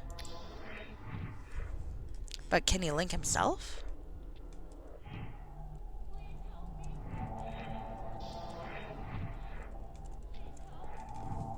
Okay, alright. Well, I'm gonna assume it's everyone named at this point, and we can see what if anything, we can do here.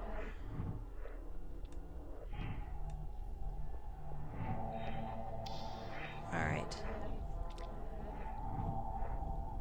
Well, now this is gonna be a psychodrama. What time is it? Yeah, we're okay time-wise.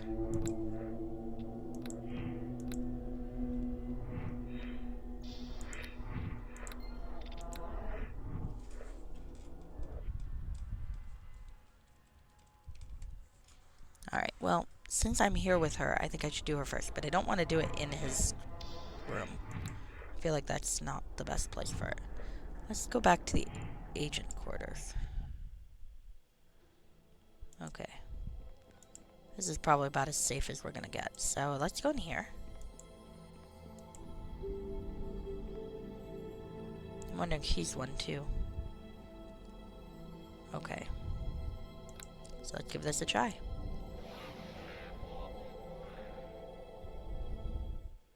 No self, no truth, nothing beyond the coda. Coda Stone 6. I've seen that. It will be rewarded generously if it takes the coda to heart. It will be well kept and happy for all of its days. So let's talk to the caged. Hello there. Standing with pride within her cage of steel, an image of the songbird with metallic hair smiles to you with absolute delight. Hello, hello, she greets. How may I help you today? Are you truly Songbird? Absolutely. I'm Songbird. I know you, and you know me. It's good to see you. A pleasure, as always. Ninja Turtles? I don't recall saying anything about the Ninja Turtles, but possibly. Why are you so happy? Why wouldn't I be happy? She says, life is one joyful day after another. After all, I exist in peace and harmony with my cage. I am well kept and cared for by my owner. I want for nothing in this life but to satisfy my quota. I could ask for nothing more. I could try to get you out of here. The very idea of this is so alien to her that she can't be confused by it. I don't exist outside the cage, she explains. Other things exist there. You do, and the Master, and my beloved Coda Stones. But I don't exist out there. I never did. Oh, Ninja Turtles. Good question. Let me see. I think um Ninja Turtles. There's something with turtles. Caravan quarter. Mid heist. Ninja Turtles. What the fuck did I name that Ninja Turtles? um I was robbed in there. I'm sure it made sense at the time. Maybe there was something with turtles? Yep, lost to memory. I try to make my saves somewhat memorable for me, but occasionally I miss. I don't remember why I named that Ninja Turtles. Oh well. I'm sure it made sense at the time. Can you tell me about this place? This is the glorious plain of song and peace, she says, the happy place I go to when I want to revel in what I am and have always been. May you find peace here, but do not listen to that horrible woman bleating by the trees. She will lie and deceive you.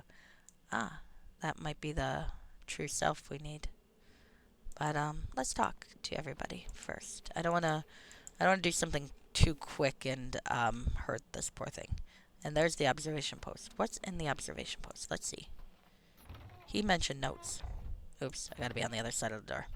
Oh. Oh, that's clever. Subject report Songbird. Through my information channels, I learned of a young orphaned elf being raised in a peasant temple by priestesses. People came from all over the nation to hear her voice.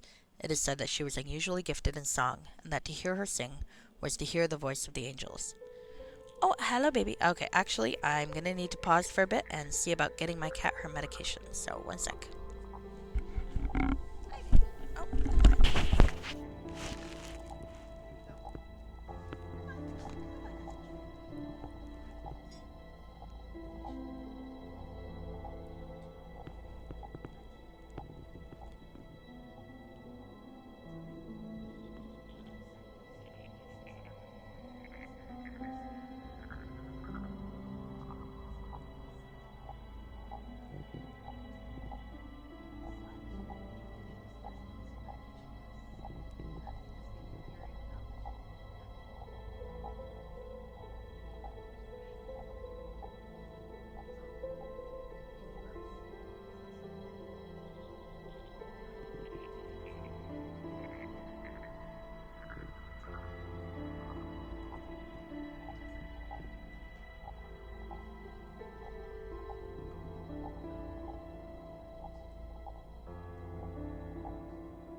Oh shit. I disturbed her too much with movement, I think. One sec.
Alright.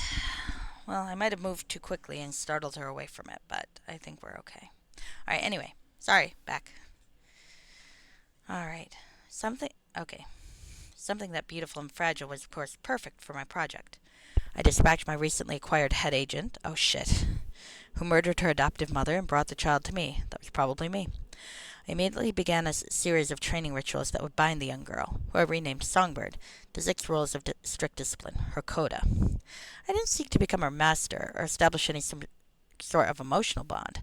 I did not require her for pleasure, a vice I'm well beyond. Oh, fuck this guy.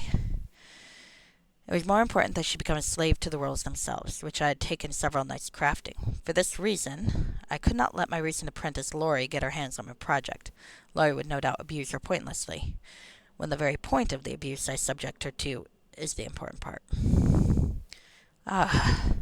After a few years of training, I had succeeded in driving what little hope she had deep into hiding within her mind, leaving only the obedient psychological construct known as Songbird. She has not required heavy punishment in some time, fully assimilated into her new persona. Jesus. However, I must take care not to let the tiny candle of hope flicker somewhere inside her. Without it, she wouldn't understand how much pain she needs to feel over the loss of herself. Without the pain, she's useless to me. Fantastic. Okay.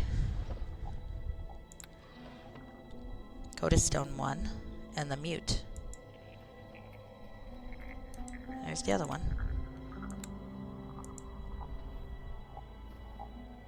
The hazy image of Songbird smiles faintly, looking across the endless waves and enjoying the pleasant weather of the day. On seeing you, she bows to you, but says not a word. Round her neck is a different sort of metal collar, this one a thick band of iron, with a keyhole where a voice box would be. How are you today? Only response is a smile, but it seems she's quite relaxed and happy. Do you know where I can get a key for your collar? Her finger reaches up to trace the small keyhole on her collar, and she shakes her head. A tiny look of sadness crosses her features as she does this, but it's replaced by the simple mask of happiness afterwards. Your hand through her. Your fingers pass right through her. She doesn't even notice your touch. Without her voice, she seems very disconnected from this place and time. Did you end up eating more of your food when I left you alone to it, kitten? I hope so. Alright, excuse me. Crap. Okay, so we've got the caged, we've got the mute. Is that offensive? I don't know. The goddess. Ah, the beauty one. A vision of Songbird with flawless golden skin stands in a picture-perfect garden. She occasionally tends to her beauty with makeup kits and skin moisturizing lotions, ignoring you as she touches up her appearance. And you are? I am perfection, she nods proudly, closing compact mirror to look at you. I am beauty personified, eternal, lovely, wondrous. I strive hard to ensure I am beautiful, as the coda demands. That's all I need to be, all I ever need to be. I think I need to destroy the coda stones, but we'll see. Isn't standing in this dirty garden a bad idea? Ordinarily, yes, but this is my garden. As perfect as I am, it can never harm my flawless appearance. You need not worry about accidentally kicking dirt onto my lovely feet. You know, you don't need... This is a very dude thing to say, but you don't need all that makeup to look beautiful. Oh, would you have me revert to being a scared little girl, cowering in my cage in my own filth? I'm far above that sort of thing. The cottage grants me this perfection. I would not turn it away just to become smeared with blood and dirt and flaws. You are quite polished.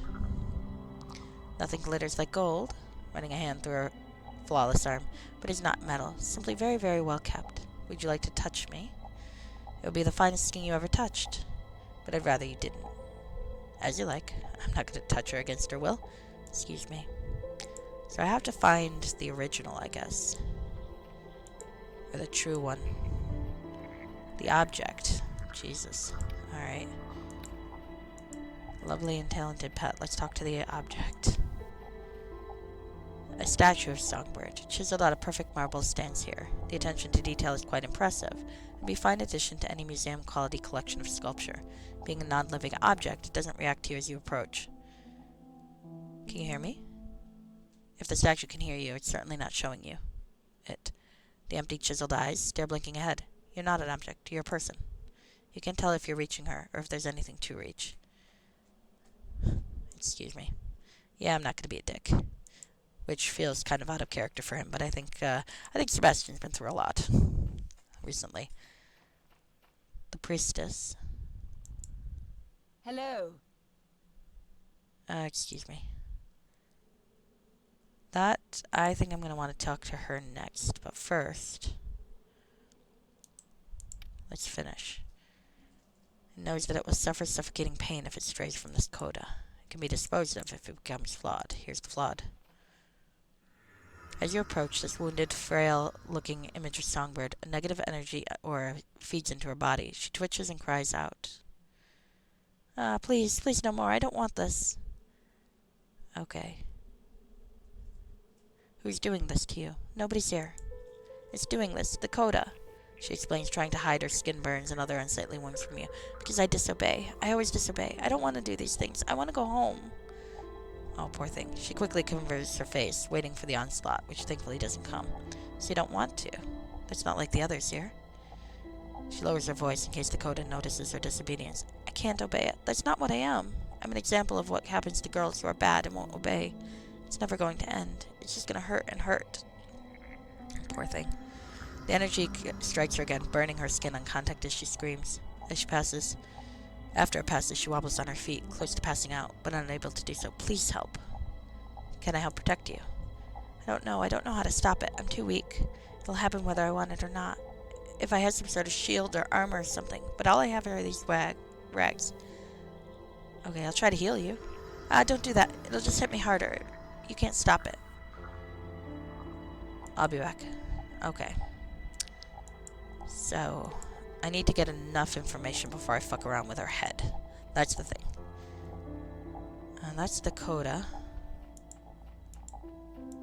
Which one is this one? Jesus. Okay, coda 3. It will obediently follow, as it is only an object and not a person. The slave.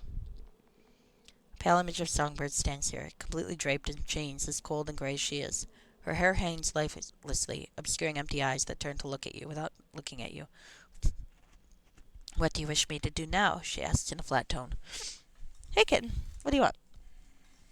Did you eat your medication? Oh, no, you're chasing a spider. Okay. I'll have to go check.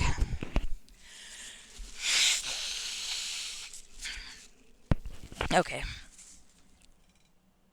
What were you asked to do before? Previously, I've been asked to assume various positions for hours at a time.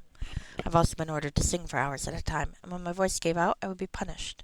I've been walked through the asylum wearing a collar and a leash. Jesus. That's more than enough. Do you really want to obey orders? I have no wants or desires, she said without emotion. I exist to serve and fulfill the needs of others. That is the only reason I continue to live. The code's desires are all that matters. Okay. Well, I'll be going. Alright, I want to talk to that priestess. The priestess is different. And maybe the one who raised her. So I want to talk to her.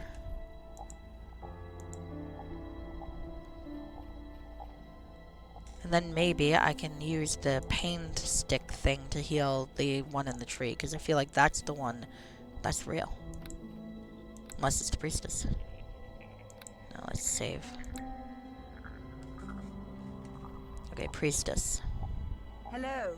A young woman in the tunic of a priestess stands here, watching her move with suspicion. Her arms and belly have massive wounds, as if pierced by weapons, bleeding profusely on the ground, but she takes no notice of them. The priestess says nothing as you approach. Who are you? I'm the last line of defense, she explains. The only true thing in this landscape of lies. I keep her safe from all this, and from people like you. As far as I'm concerned, that's all I am, and all I have to be. Hello. I'm looking for Songbird's true self. Likely so you can hurt her, she judges. Just like your master, the one in green. Well, you're not going to see her. I won't allow it. I will protect her with every ounce of my strength, even if I could not in life. You misjudge me. I wish to help her. How can I believe that? Look around you. Is anything here true? Everything around her seeks to mislead her, to torment her, to make her miserable through the blasted coda. You're probably another lie, nothing more. But if you want to prove you aren't... She gestures the landscape around her, arms dripping with blood. Then wipe this... If you aren't false, then wipe this land clean of lies. Destroy the images of the coda, all the false selves. Prove you're not simply here as an extension of your master. If you do that, perhaps I'll ask the true self to meet with you. Alright, I'll prove it. You're wounded. Oh. The priestess flicks her wrist, a glass vial of her own blood appearing. This is all the help I can give you. The first key to making it all collapse. Beyond that, you're on your own. If you're genuine, you'll persevere. If not, you best leave now. You're wounded. Let me help you. Nothing can heal mortal wounds, as long as I'm needed here to protect her. I'll resist the urge to fade. Until then, I'll bleed as I must. Don't try to convince me otherwise. Alright, great. So now I get to figure out what the heck is going on.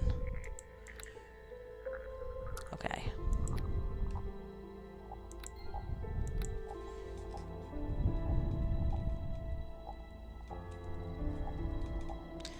And hopefully not damage this poor girl more. Alright. Well, let's go to the one... Let's go to the easiest one. So what do we do with the blood? Bread. Oh shit, I forgot to give the kid bread. Fuck. Alright, I'll do that afterwards. Maybe the kid has a clue. Shit. I totally forgot to feed the kid. I wanted to feed the kid. Alright. Psychic probe, a code of lies. You found Songbird, Songbird, and Songbird. 6 of them. 1 for each law. An image of a priestess sticking out as something that doesn't belong in this mental landscape apparently knows where to find the true Songbird. She won't let you see her until you prove you're not here to hurt her. You have to clear the field of all these false images before the true self reveals. She's giving you a vial of her own freshly poured blood. Hasn't told you what to do with it. You'll have to figure that out yourself. Okay, so this I'm okay with killing. No, not that. Okay. What if I put this on? Will this let me? Seems to.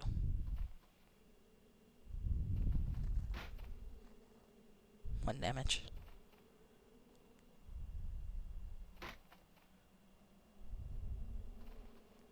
Okay, that doesn't seem to be doing very well. Vial of blood. Okay. It's vial of blood from the priestess image in Songbird's psyche. Okay. Well, let's see. Can I put it on that? Okay. I mean, I could do this. I could fireball it.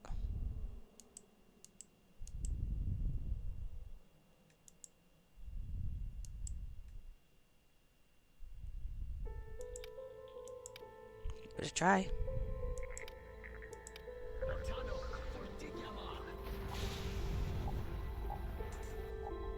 Well, heck. Hello there. Okay. Am I supposed to kill her? Shit. I guess you can attack her. This is awful. This is going to hurt. This is probably wrong. Probably the wrong thing to do.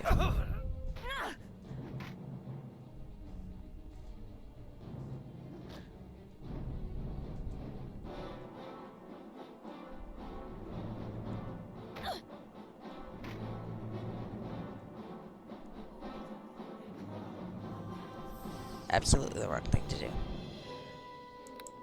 Let's reload. I don't want to beat up the poor woman's brain.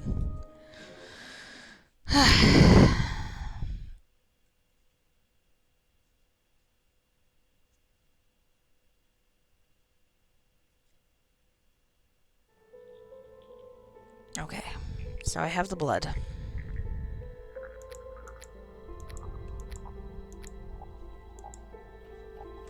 Maybe I'll start here.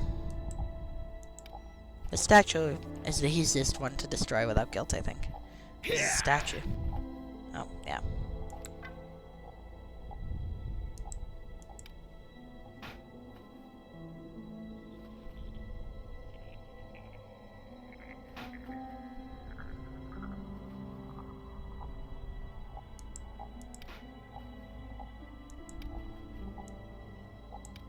Fine.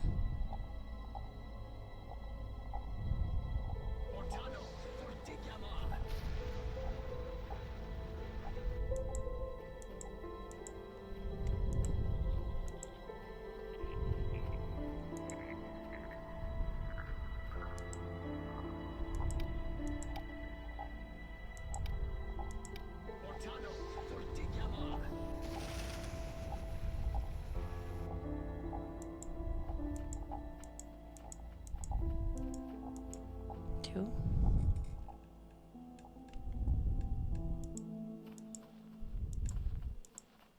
I don't want to kill her. That's the thing. I really don't want to kill her image.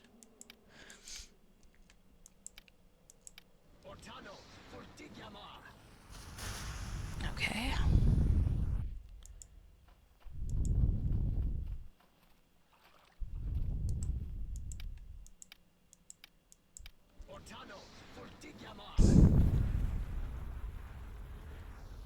Okay.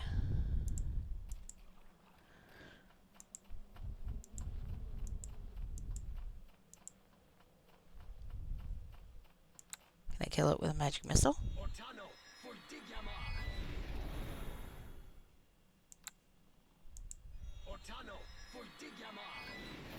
There we go.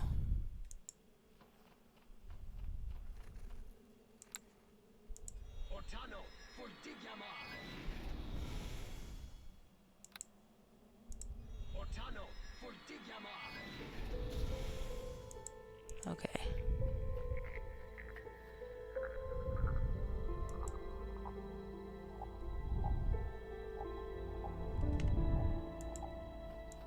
Now, I really don't want to kill them. So is there a way Hello around there. that?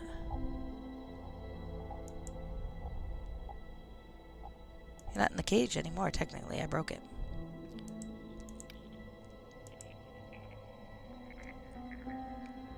Okay. Well, then let's see what the lady says. Hello.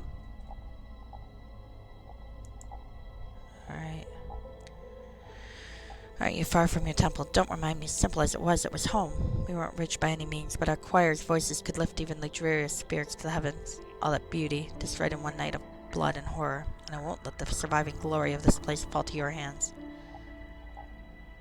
Who did this to you? She glares at you. Oh, it was me, wasn't it? When I was acting under Mortis's orders, and I kidnapped Songbird. Which is why, obviously, I have trouble trusting you. Confirming your fears. No matter what you say, you are responsible for my slow and agonizing death, as well as my adopted daughter's sorrow. If you intend to prove you're anything but a murderer, you will have to work to clear your name. Okay. Hello.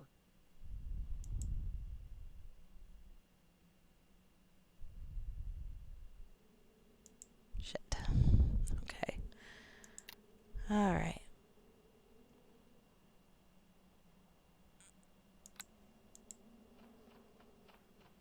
I guess the object is the easiest one to contemplate destroying, I guess. But I feel like there ought to be another way to do this.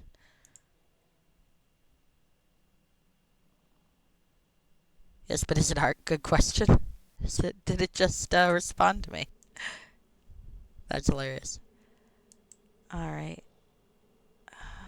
Can I pour the blood on it? Nope. Alright, I guess maybe I gotta kill her.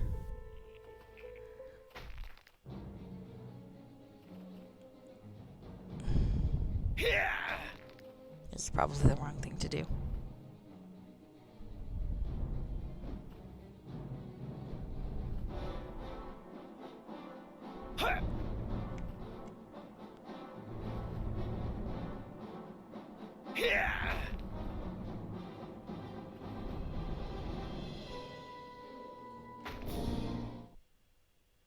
The Forest of Murders. Young Song. Oh, wow. Just killing one of them did it. Oh, interesting. Young Songbird.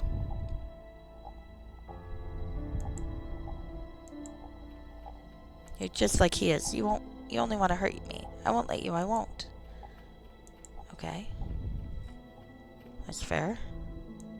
Oh, shit. I think I did this wrong. This is not what I wanted to do, I think. This was definitely not the right thing to do. Okay, well, I guess I'll try to destroy these things and then... because I don't have anything left to do. Oh, I'm gonna have...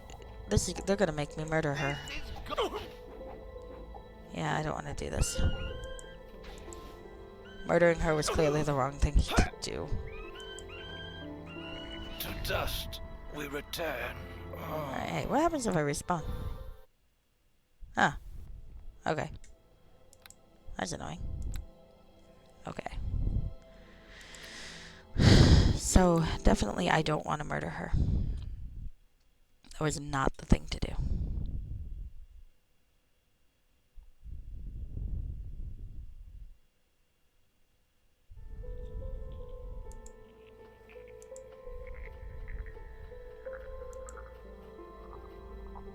Was, however, right to destroy the coda. I do believe that.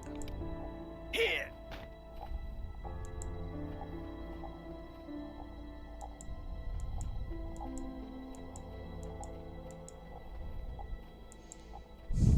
Actually, I might call it a night here. Give myself some time to think about it and come back.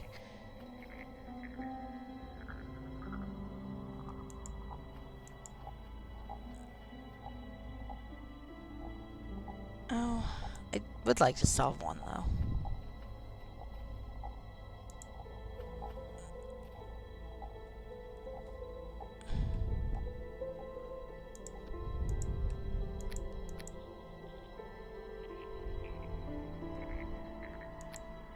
What happens if I do this?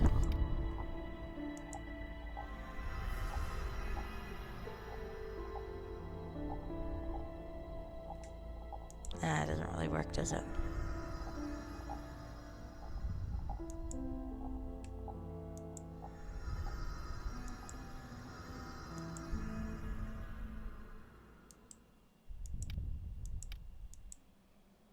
Yeah, I think it's a good time to call it a night.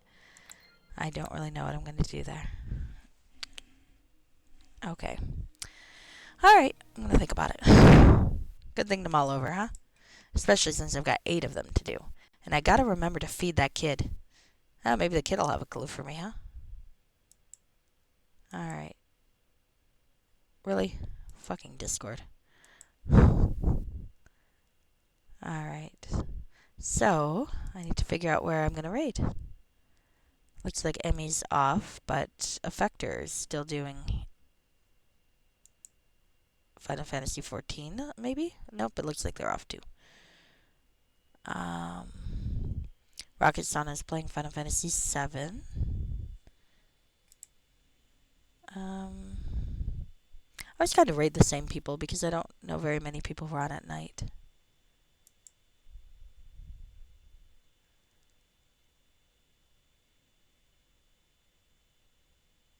Yeah.